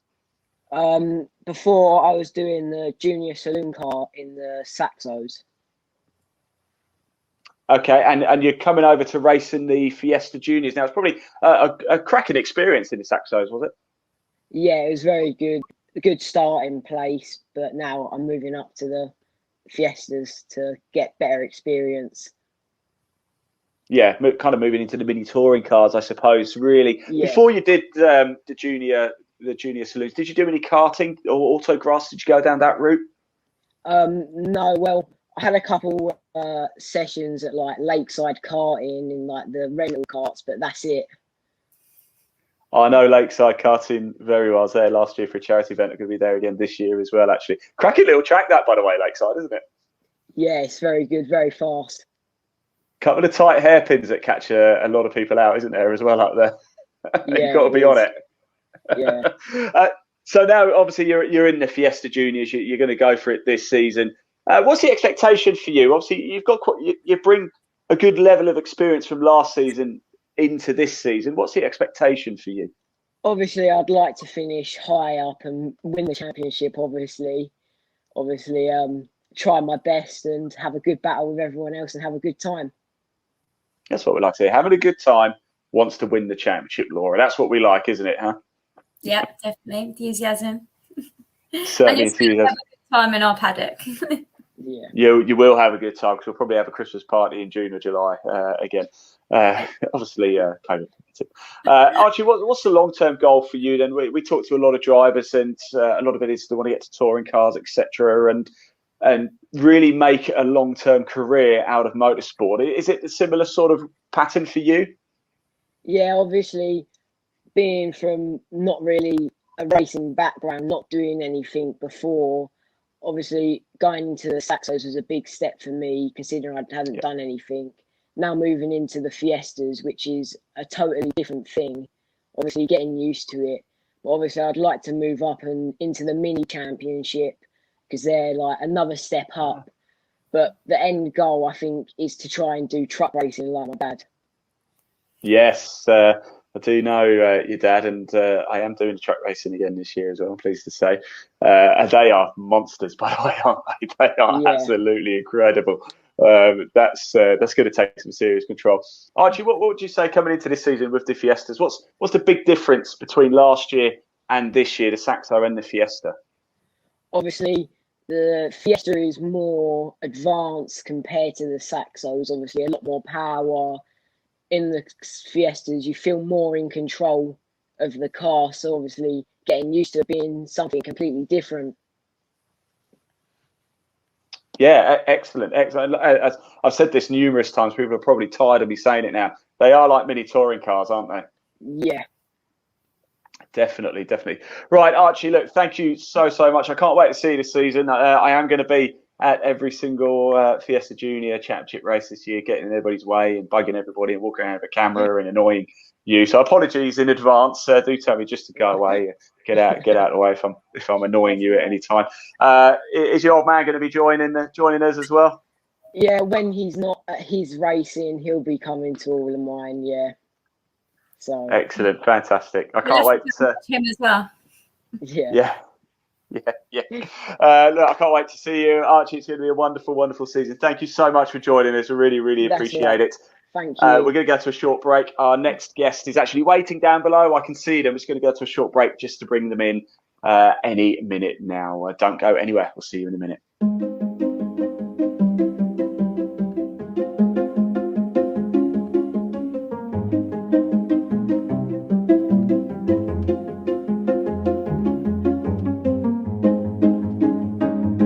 Right, everybody, welcome back for another Fiesta Family driver interview. I'm delighted to be joined by Alex Branges here with us. Alex, how you doing, my friend? I'm very well, thank you. How are you? I'm very well. I'm not too bad at all. But, Alex, enough about me. We're here to talk about you and find out a little bit more about you. Now, obviously, Alex, I know you raced with the Fiesta Juniors last year, but how did you initially get into motorsport? What's been your history? Have you done karting? What's been the route for you? It was quite difficult for me. quite difficult for me because obviously I didn't really know where to start with racing because I didn't come from karting or ovals or anything like anyone else. So it was difficult to find a sort of championship that had that sort of happy medium between welcoming the new drivers, but also having that base of drivers that sort of were experienced with racing. And at the time I joined Fiesta Juniors, the grids were quite small, so it was a great stepping stone for me to sort of get into racing. And obviously, as the grid sizes have gone up, I've been able to get into some good racing between people that have the same sort of experience level as me. So it's been really good. So you almost went in straight at the deep end then, Alex. Almost no experience, straight into it. Have you always had the motorsport bug? Was it always something you wanted to do from being a little kid?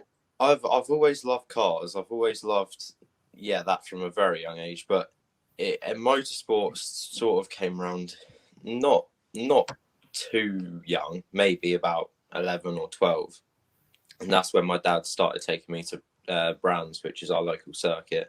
We used to watch the GT racing and stuff, and that's when I sort of fell in love with racing. And me and Dad said, let's try and get involved with it. And the rest is history, really. So we just tried to get involved in the best way we could. Obviously, it is expensive, but it's worth it. There you go. That's what I like to hear. It's certainly worth it, isn't it? Look, Alex, and going to watch motorsport at Brands Hatch, obviously a local track, then deciding to take that leap. Why did you choose the Fiesta Junior Championship then? It's perfect, really, because you've got two ends of junior racing, really, and Fiesta's is sort of in that middle ground. And you've got the AST suspension, everything, where you can learn about that suspension setups, and you can take that into racing, into VW Cup, where they run exactly the same suspension, or even further than that. So you have that background knowledge of car setup, and the cars are. Everyone talks about them as mini touring cars, really. So Fiestas is amazing because. And I do love racing with manuals as well, and they are good as well. And it gives you that sort of base. It gives you that really good base to expand on racing, really, and take it where you want to take it. And talking of sorry, Laura, go ahead. Sorry. You've done quite a lot of the work to your car yourself, haven't you, Alex? Yeah, I have. Yeah. So that was. That I had to learn everything. We didn't really come. My granddad was a mechanic. We didn't, and that's pretty much it. So I didn't know about any of it really. I had to learn it all myself just to try and get on the grid. Because we didn't come from karting or anything, it was difficult to allocate that budget for racing, and it wasn't a sort of normal thing to be spending that much money on it. So it was difficult, and I had to learn everything myself. But eventually, you learn your way around a Fiesta, and they're so stripped back that it's easy to learn how to how to work on them. Yeah, I find that absolutely fascinating. So not only do you race it, you pretty much built it yourself as well. That's incredible. Yeah. That really is actually quite impressive. Look, you're on the grid last year in 2020. Heading into 2021, what are you taking from last year into this year? It was difficult because last year I didn't actually know how to drive anything really at the limit of what it's actually capable of doing. And coming into Silverstone last year, I had an hour's seat time in my Fiesta. That's it. And I never had an instructor in car, never had an instructor outside of car, in fact. I just sort of had to learn everything myself and just dived in there. And it didn't come out too badly, to be honest. But over this winter period, I've been working on driver development and fitness and all these things that you really do help when it comes to racing. So it's, in terms of taking things from last year into this year, there's not a lot. But last year really did sort of cement that base ground for learning. Otherwise, if I didn't do that last year, then I wouldn't have learned what I obviously know now. So it was definitely beneficial. But I've built to be a better driver, and hopefully I can show that this year. Fantastic. Well, look, you mentioned as well the Fiestas. They're like mini touring cars. Is that the long-term goal for you? You want to be a BTCC driver? I think it's the goal of lots of drivers my age. I've obviously everyone that wants to race has that sort of imagine if you were in the touring cars, or imagine. But I've always loved GT racing, and that's actually what got me into motorsport. So to get in a GT3 car one day would be awesome. Maybe Le Mans GT car, or that's sort of the top goal. That's what I want to do one day. Well, Alex, when you make it at Le Mans one day, please don't forget your old mates Ian and Laura over here as well, Alex, best of luck for the season. Thanks for taking time out. I can't wait to see. I'm going to be trackside at every Fiesta Junior event this season as well. So we'll catch up as the season progresses. That is Alex Sprangs there. He is going to be racing on for 2021 here at the Fiesta Junior Championship. We are going to go to a short break, but when we come back, we're going to have another Fiesta Family for you. We'll see you very, very soon.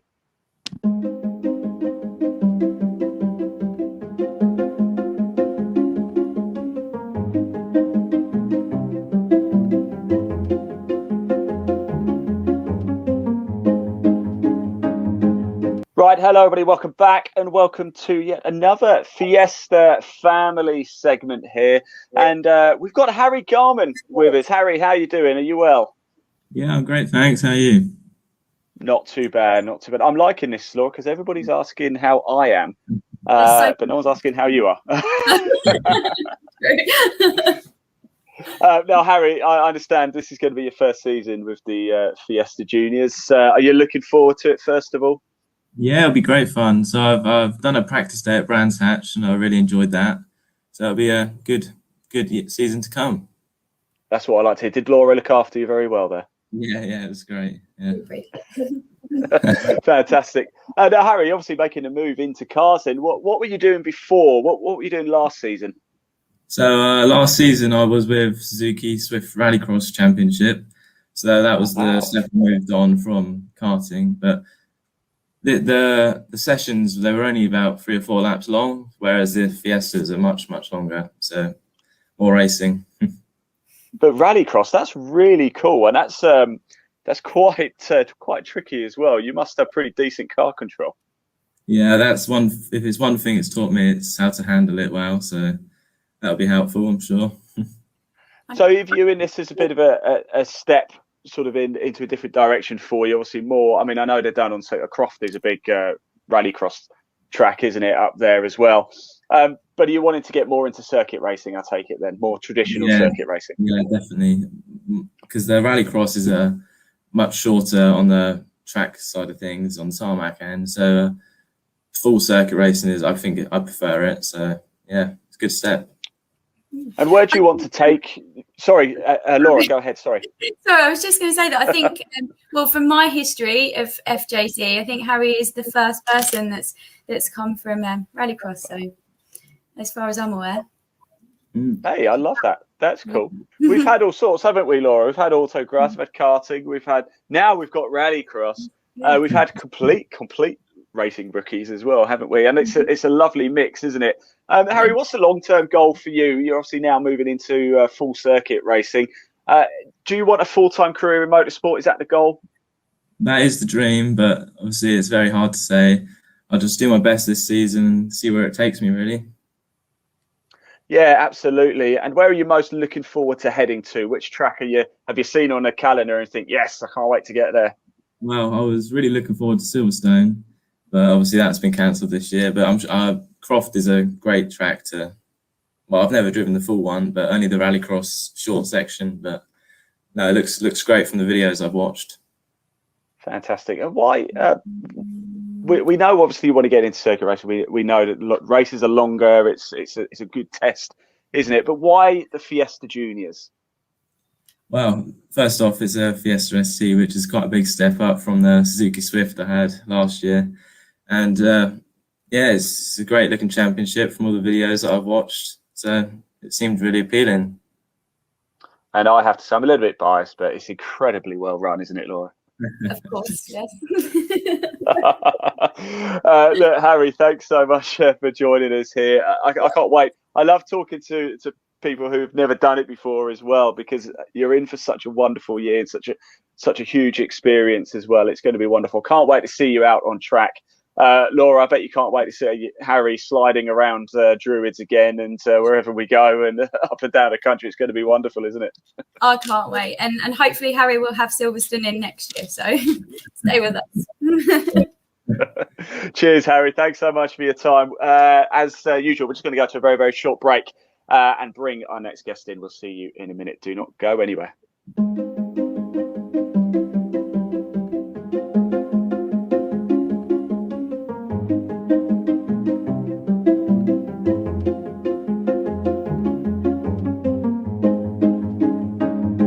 Right, everybody, welcome back to another very special Fiesta Family section here. And this one's actually slightly different, isn't it? Because as you can see, we're joined by the man himself. It's Ali Rushforth. Ali, how are you doing, my friend? Are you well? I'm all good, mate. How are you? Not too shabby, not too shabby. I'm actually going to hand over to Laura for this one because Laura, it's quite Ali's doing some quite interesting stuff this season, isn't he? Yes, he is. Yeah, Ali joined us as a team manager last year, running one of our fantastic teams. And he's actually offered to do something rather fantastic for us this year, haven't you, Ali? I have, yeah. Yeah, we're really excited. We're really pleased. So thank you so much. So it involves the rookies. So actually, do you want to tell us what you're doing? I can do, I suppose, yeah. Well, I mean, I came into Fiestas last year, and I was doing Ginetta Juniors as well. And like I said to you, and I said to other people, we were made so welcome by Fiestas coming into it. And, you know, we really liked that sort of atmosphere and feel that we got. And there were elements of the Fiestas that I tried taking over to the Ginetta Juniors, to be honest, like the Zoom meetings and all that sort of thing before events, which I thought were great. But one of the things I wanted to sort of bring from Ginettas to Fiestas was an incentive for first-year drivers. Obviously, last year there was only one driver that had done it before. The rest of the field were all brand spanking new. So really, everyone was fighting over second place. Joseph should have won it because he'd already got some experience behind him.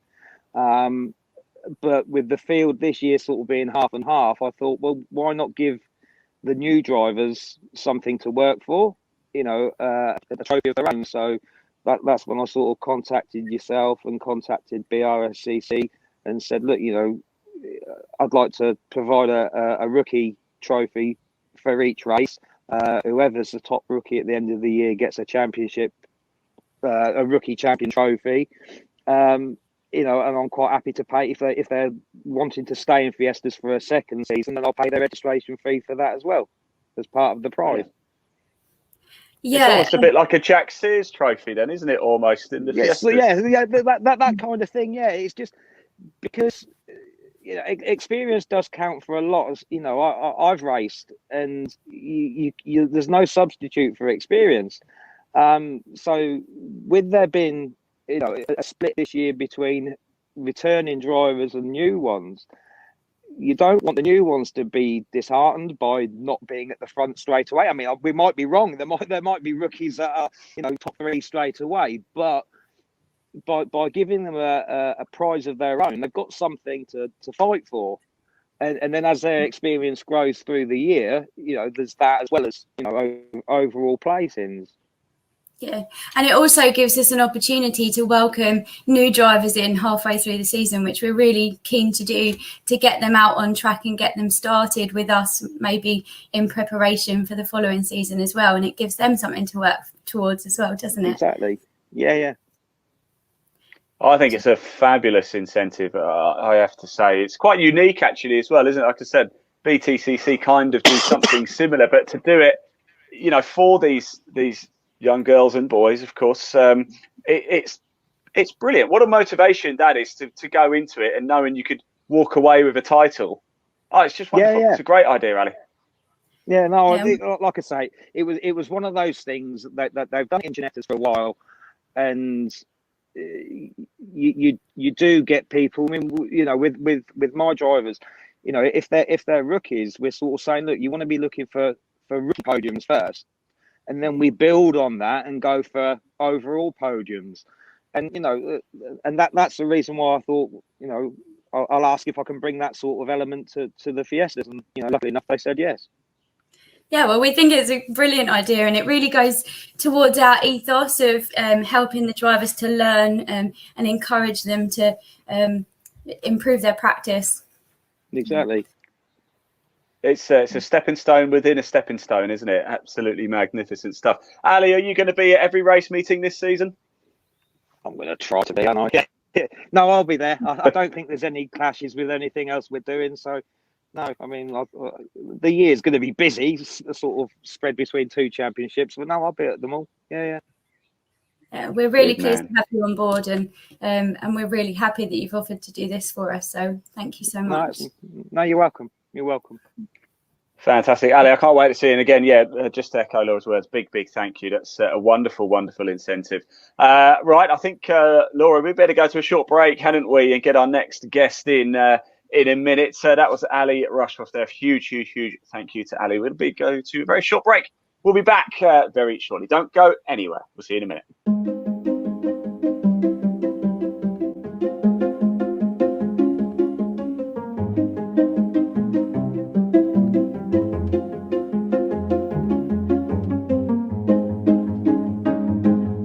Right, hello everybody. Welcome back to the Fiesta Junior Championship live open day here this Saturday, 1st of May. And once again, we're joined by a wonderful guest. Everybody's a wonderful guest. Everybody's a special guest. And this young man certainly is. It's Joseph Knight. Joseph, how are you doing, my friend? I'm doing good, thanks. How are you? Very good indeed. In fact, Joseph, you position yourself in a wonderful position, haven't you? You've got your race suit on. There's trophies in the background. You're raring to go for this season. Am I right? Yeah, definitely. We're very ready for this season. We want to do well this season. So, yeah, definitely. Good man. Now, this is going to be a second season, isn't it? You raced last year with the Fiesta Junior Championship. Just tell us about your experience last year. Last year was I think productive was the best way to put it. Obviously, we didn't have the best first race at Cadwell. We had a lot of issues with the car. Obviously, we had to take the gearbox out 3 times during the weekend. So that didn't go too well. We took the car down to Specialized Motorsport, who we've been with ever since. They've helped us out massively. And then we pulled up to Silverstone. We was hoping to do well, and we got 3rd in qualifying there, which was really good for us. We got 2 fourths in the races, which was, again, a great achievement for us. And then come Donington, we get our first podium, which was, again, a great achievement. It was one of the goals for the year.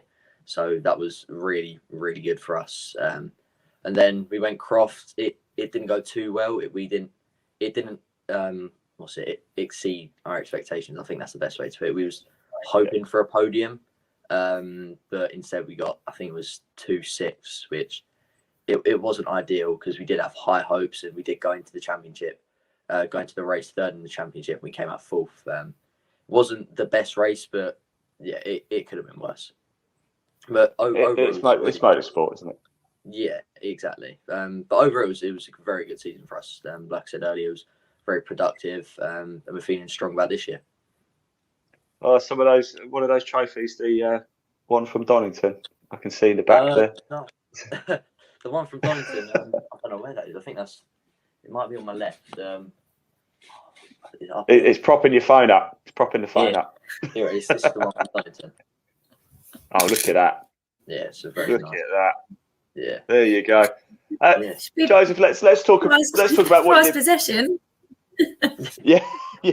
That's why it's up there. You know, it's safe. It's actually locked away in a safe, so it can never get taken away. Joseph, let's talk about what you did before getting involved in the Fiesta Juniors. Had you done much racing before? Were you a karter? Did you do autographs? What led you into sort of the juniors? So I did 8 years of karting before I went into Fiesta Juniors. In 2018 and 19, we did something called Junior Subaru. It was a very local series. We was only doing it at 2 tracks in Kent, Bayford Meadows and Lydd. We did pretty well them years. We got thirds, I think, in both the championships. Before that, we did Honda Cadets at tracks like Butmore Park, Bayford again, which that was a good run for us in there. I got my first podium in cadets, got my first win. But I mean, overall, the kite it definitely helped me to get to where I am today. If I didn't do kiting, I wouldn't be here for sure. But it was very.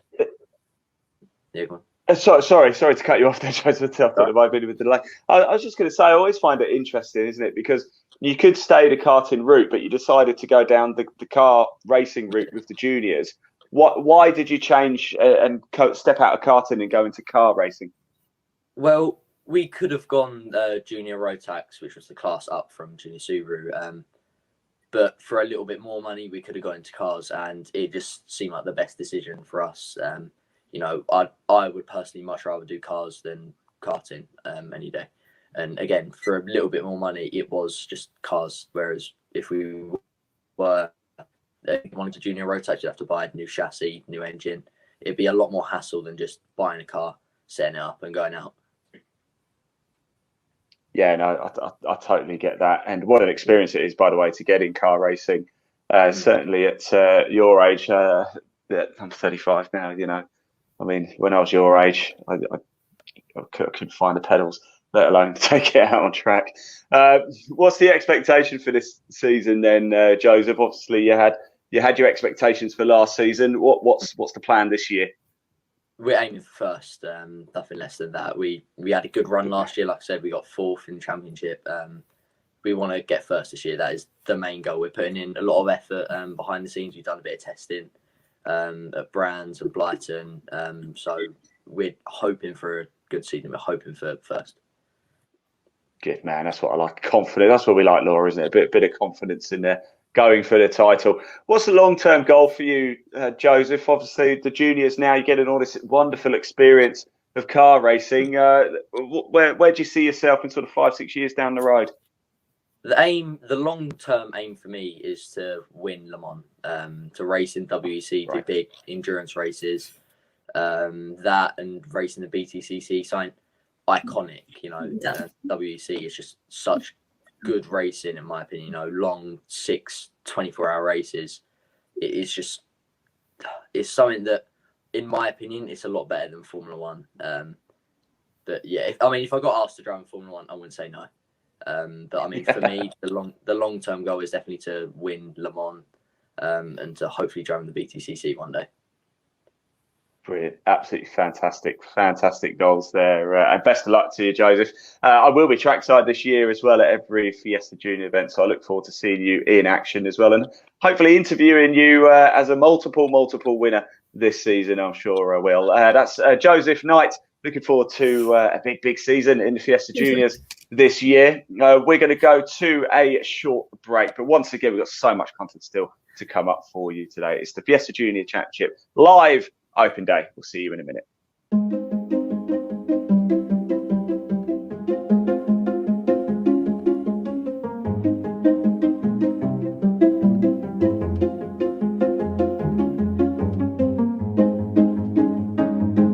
Right, everybody, welcome back. And here we have another Fiesta Family member, and it is George Davis. George, how you doing, my friend? Are you well? Yeah, I'm not too bad. Good man. Now, George, thanks for joining us today. We do really appreciate it. And what we want to find out is a little bit about yourself. Obviously, you're on the grid in 2021 with the Fiesta Junior Championship. But what's been your pathway in motorsport so far? When did you first go racing in any category? Well, I know when I started at 7 doing Ninja Karts on the short ovals. Had a lot of success in that. And when I was 11, my dad bought me a mini stock. Running that, had quite a bit of success in that and made the switch up in circuits. Good man. So when you say quite a lot of success, are you a former champion or something like that, or just numerous wins, podiums, etc.? Yeah, just no championships to my name, sadly. We never did the meetings, so we just kept churning out the meetings we did. I had loads of success in those. So. Good man, good man. So then you moved into circuit racing. Obviously, I know you raced last year as well with the Fiesta Junior Championship. Why did you take this step into circuit racing with the juniors? I felt it was a better choice because I know there's not a very, I guess in circuits, there's a lot more open with everything because you can go into so much more things rather than with stock cars. Short ovals is quite a low sort of ladder. It's a bad thing to get into. So is this a longer term move for you then? Are you wanting to take your race career obviously a lot further down the road? Excuse the pun, of course.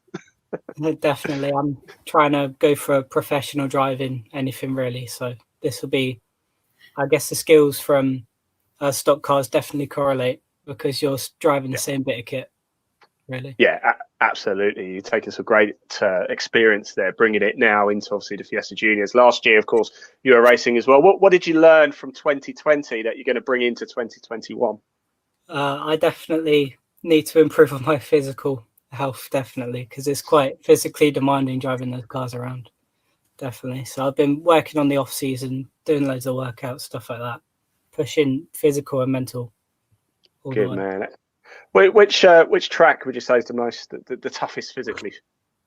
Well, I'd probably say Cadwell because you have to keep, you got to stay on your toes because it's quite narrow, it's quite twisty, but it's very nice flowing. One of my favourite circuits, definitely. Well, there you go. That's just answered my next question, actually. Where are you most looking forward to going to this year? And I guess Cadwell Park is it for you. Now, look, you said there, George, longer term. This is a long-term thing for you. You want to become a professional race driver, and that's absolutely superb.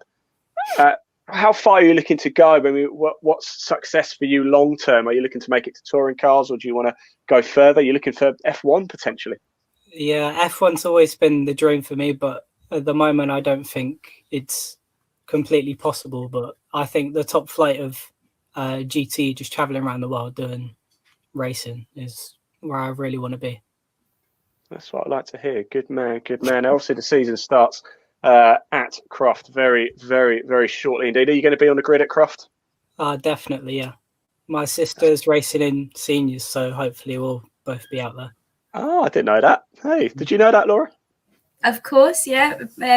Bree was with us last year and she's moved on into seniors this year. Yeah. Ah, fantastic. Do you think that's the pathway you'll take as well then, George, eventually go from the juniors straight into the Fiesta seniors? Oh, yeah, definitely. There are also talks of my dad getting into it as well. So hopefully you can yeah, lend he's him got my car for a soon, couple of hasn't he? minutes. Yeah. That's really cool.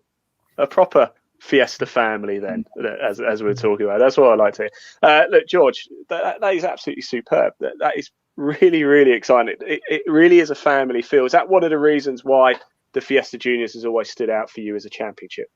Yeah, it's always been a very nice place. It's also the social side of it is amazing as well. You can come up to talk to all the families, talk to all the people, the marshals and everything. They're just such amazing people, definitely. Yeah. Well, they said, I remember in 2019, actually, we had a Christmas party in the middle of June at Brands Hatch. So, yeah, certainly not wrong there. George, look, thanks so much for taking up your time today and talking to us here. It is the BRSCC Fiesta Junior Championship Open Day today. Now, George, I'm going to be trackside this year as well at every single event as well. So I will see a lot of you this year. We'll have the camera around as well. So best of luck for the season. Not that you'll need it, of course. You seem more than capable. And thank you once again so much for your time. Right, we are going to go to a very, very short break. But when we come back, we're going to have another Fiesta Family interview for you. We'll see you very, very soon.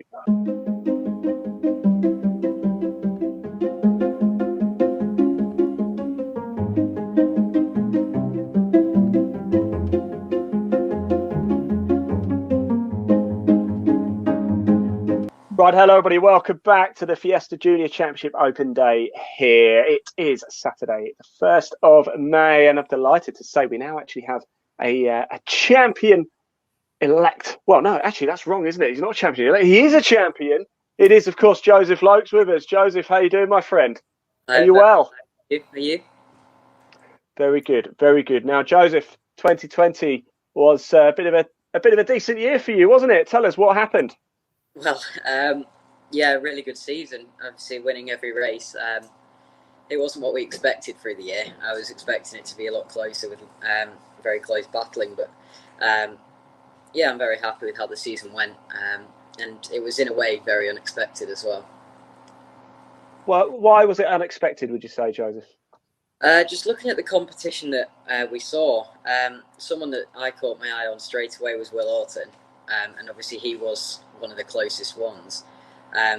But honestly, at Cadwell to be 2 seconds in front of Quali, I was not expecting that sort of a gap. Definitely towards the end they got close.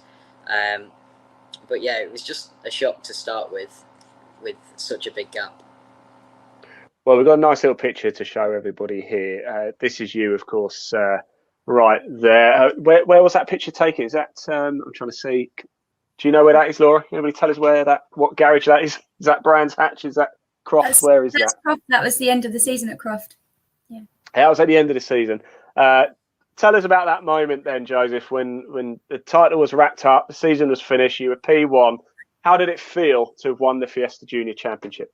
It was amazing. Yeah, it's obviously the biggest championship I've been a part of, and it's quite honoured to win it. So, but yeah, I think going into the last round we had quite a big gap anyway, and we knew that as long as I was sensible, it was wrapped up. But yeah, it was still very nice to know that 100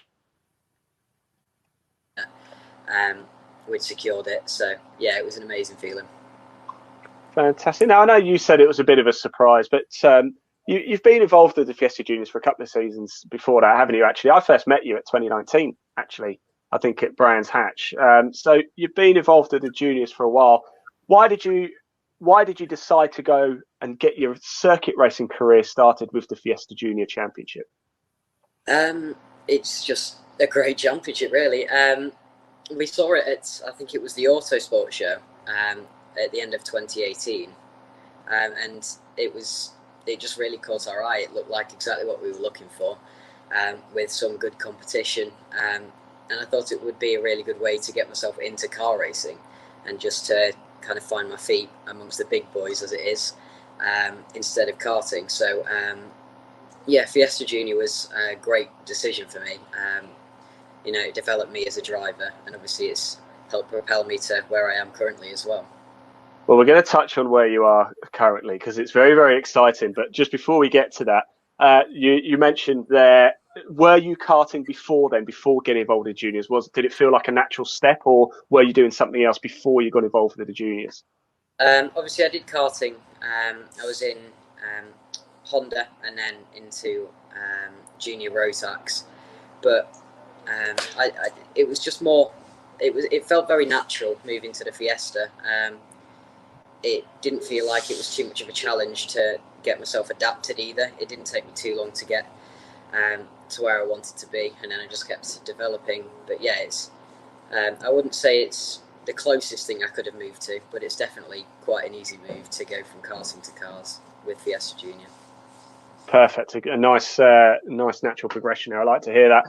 However, talking of progression, then you did touch on it a little bit a minute or so ago. Some exciting news for 2021, isn't there? What are you up to this year, Joseph? Yeah, so this year we're going to be racing in British F4 with JHR Developments, which is crazy to think. It's obviously another big step, but I think it shows that Fiesta Junior is a really good place to get yourself started and to kind of almost prove yourself in cars, and then obviously you can progress through the ranks more. So, but yeah, it's going to be really exciting this season. Obviously coming off the back of a really good season as well. So bringing a lot of confidence with me towards the first few rounds. Do you have what's the expectation for this year? Is it just a case of let's just get used to it, let's get a feel for the car and go from there, or are you thinking actually I can upset a few feathers here? Well, we've been doing a lot of testing. The pace is actually a lot better than what we were expecting at this point. We're around, the mid to front of the pack. But yeah, I've not really set myself any expectations because I perform better when I've got no pressure on me. And normally don't like putting pressure on myself anyway, because the pressure that's around me is normally quite high. So honestly, expectations for me, I've said to myself going into the first round, top 10 would be good. So yeah, I think I'll be probably aiming for around there. What's the long-term goal, Joe? You're doing F4 now. Is F1 the target then? I think it is for most people, to be honest, of my age and where I am. But yeah, definitely F1 is obviously where I'm going to be looking for. But it all depends on being in the right place at the right time. It does, but you know, when you do make it, don't forget your old pals Ian and Laura here. You know, always fancy going to the Abu Dhabi Grand Prix. Joseph, you are undoubtedly, you know, a huge success story for the Fiesta Juniors. We really appreciate you taking your time out. Anybody watching this now, say they're in karting or they're doing autographs or something, and are thinking of, you know, they want to become a professional race driver and they're looking at the next step. What advice would you give to them, and why would you say definitely do the Fiesta Juniors? I think Fiesta Juniors is just a really good way to get a feel of a car. Obviously, with really good championship coordinators like Laura, it's run really well, really professionally. It gives you a good understanding of a racing paddock in cars instead of karting. But then there's also you get a lot of feel with the balance of a real car instead of a kart, because in karting you've got no weight transfer or anything, whereas in a car you really have to be a lot more technical. And I think it's a really good way to just get yourself learning the basics of car racing, really. Yeah, definitely. Look, Joseph, thank you so much for your time. Best of luck in British F4 this year. We will be watching, won't we, Laura? We'll be keeping a sharp eye on you. Definitely, we'll be visiting. Definitely coming to watch. Can't get away from that from us that easily, can you? And I do mean it, Joseph. When you do make it to Formula One, you know, I've always fancied a trip to Japan as well. You know, just saying. There it is. There's Joseph Loke, Fiesta Junior champion in 2020. Moving on to the British F4, certainly on to big things. Wonderful stuff. Thanks, Joseph. You take care, buddy. We'll see you very, very soon. We are going to go to a short break, but we've got another champion coming up for you very, very shortly. Do not go anywhere. We'll see you in a minute.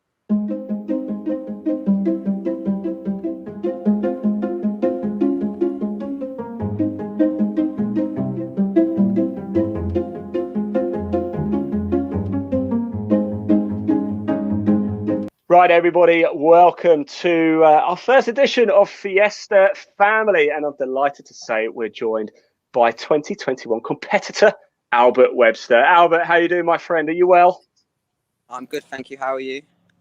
Not too bad, not too bad indeed. Now, Albert, it's going to be some year this year, isn't it, 2021? You're racing with us, of course, this season. But what I really, really want to know is why motorsport? How did you initially get involved in motorsport?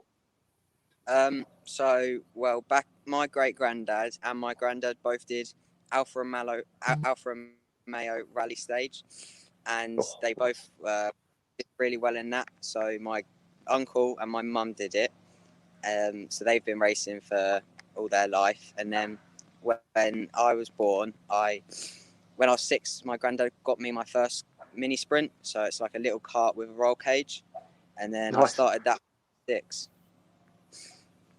Wow, that's absolutely so you kind of couldn't avoid the motorsport route then, could you? Really, there was no chance you were getting out of it.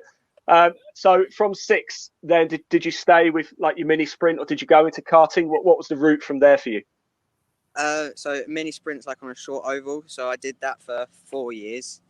I won the World Championship, the British Championship, and the English Championship twice. Yeah, I did quite well in that. So quite well. Yeah. Then when I was 10, I went up into a junior hot rod. So I did that for 2 years. I did all right in that. Won a couple of races here and there. And then I went up into autograss, so a mini and micra on the autograss for 2 years. I did that, and then we jumped in a Fiesta for 2020. Now, I have to say, Laura, you didn't tell me we had a world champion in our midst. That's quite incredible, Albert, I have to say.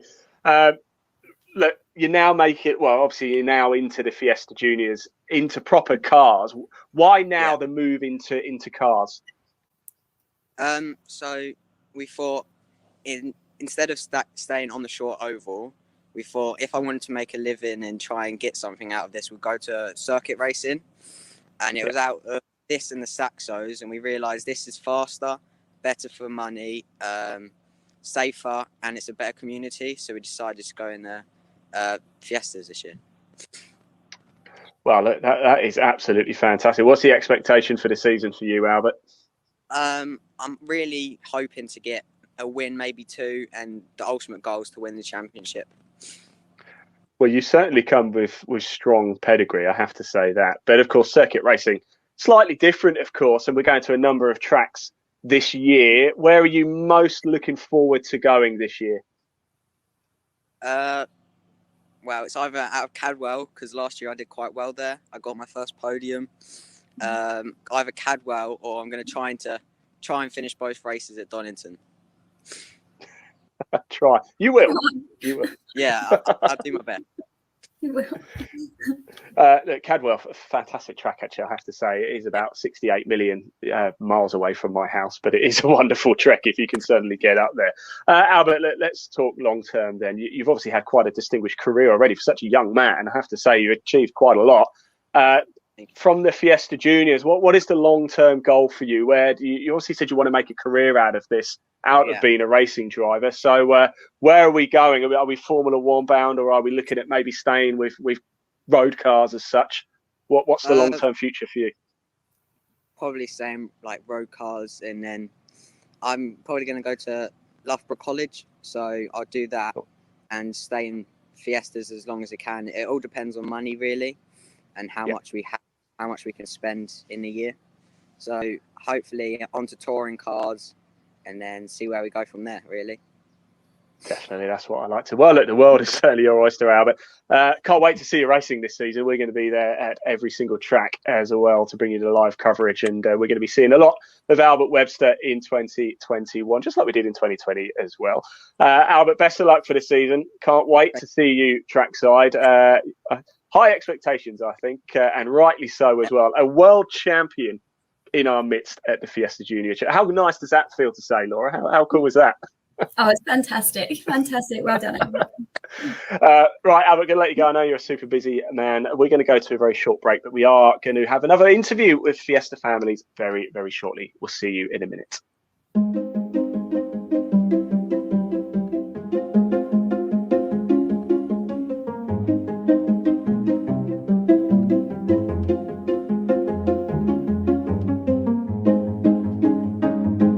Right, hello everybody, and welcome back to another Fiesta Family interview. And we are joined by Jensen Brickley. Jensen, how are you doing, my friend? Are you well?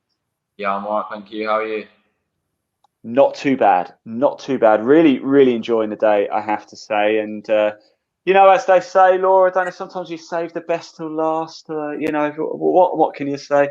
Of course, no favouritism whatsoever, by the way. Jensen, it's great to catch up with you, by the way. And let's talk about you and your route into motorsport. How did you get involved in motorsport?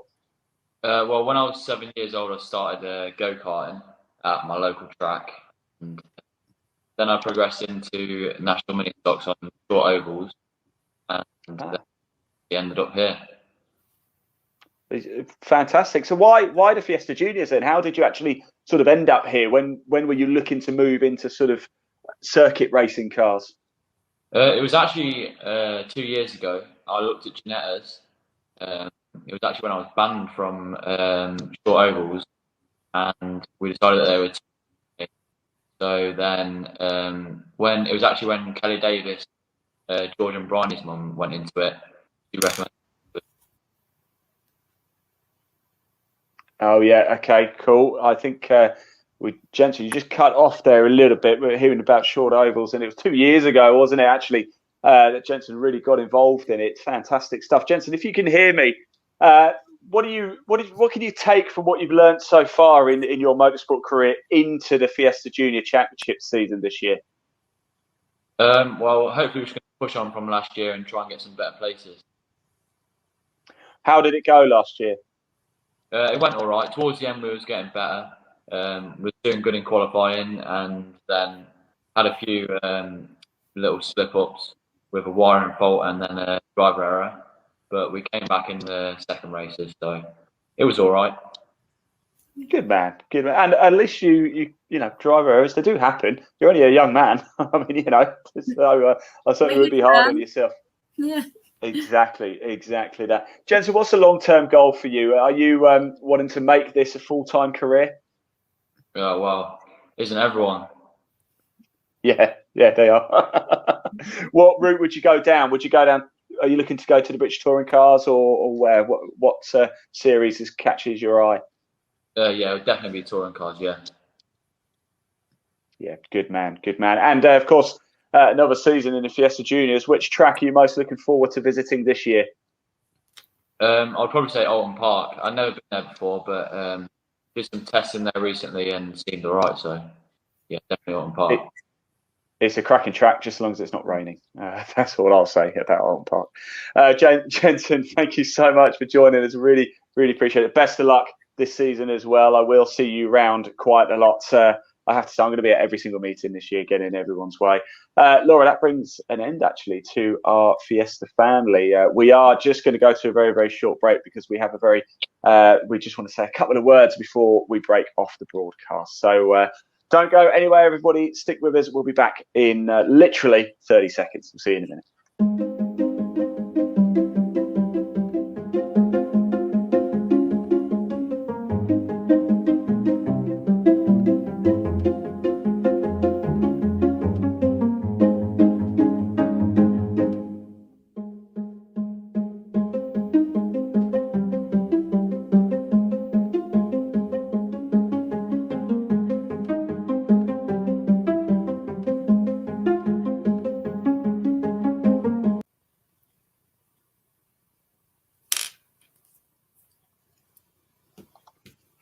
All right, Laura, that just about wraps it up for this session. Wow, what a treat that was, wasn't it? I can't believe how many drivers we got to speak to. We found out from Pete Edwards at the Motorsports School how to get your ARDS license and how to get into motorsport. Fantastic stuff. We even saw a race as well. Brilliant, brilliant stuff. Did you enjoy yourself? I've had a fabulous time. It's been wonderful to catch up with everybody. Thank you. Yes, it really has. And it was great to catch up with former champions as well, wasn't it? And the runners and riders for this season's Fiesta Junior Championship. Right, don't forget we have a live Q&A coming up a little bit later this afternoon as well. Laura, I think you deserve to go get yourself a nice cup of tea, maybe a bit of late lunch, and but don't rest too much. Don't rest too much because we've got the Q&A coming up later. If you've got a question at all, please do comment, and don't forget, tune in for our live Q&A. We'll be taking questions from the floor. And we've got the head honcho, haven't we, from the BRSCC coming up as well. Paul's going to be in that Q&A as well. So best behaviour, everybody, please. Keep it clean, no swearing. Not that we would. So right, we're going to head off and get ourselves a little bit of lunch. But again, we'll be back live about 5:30. And for one last time, here's what you can expect from the Fiesta Junior Championship in 2021. See you later. Thank you.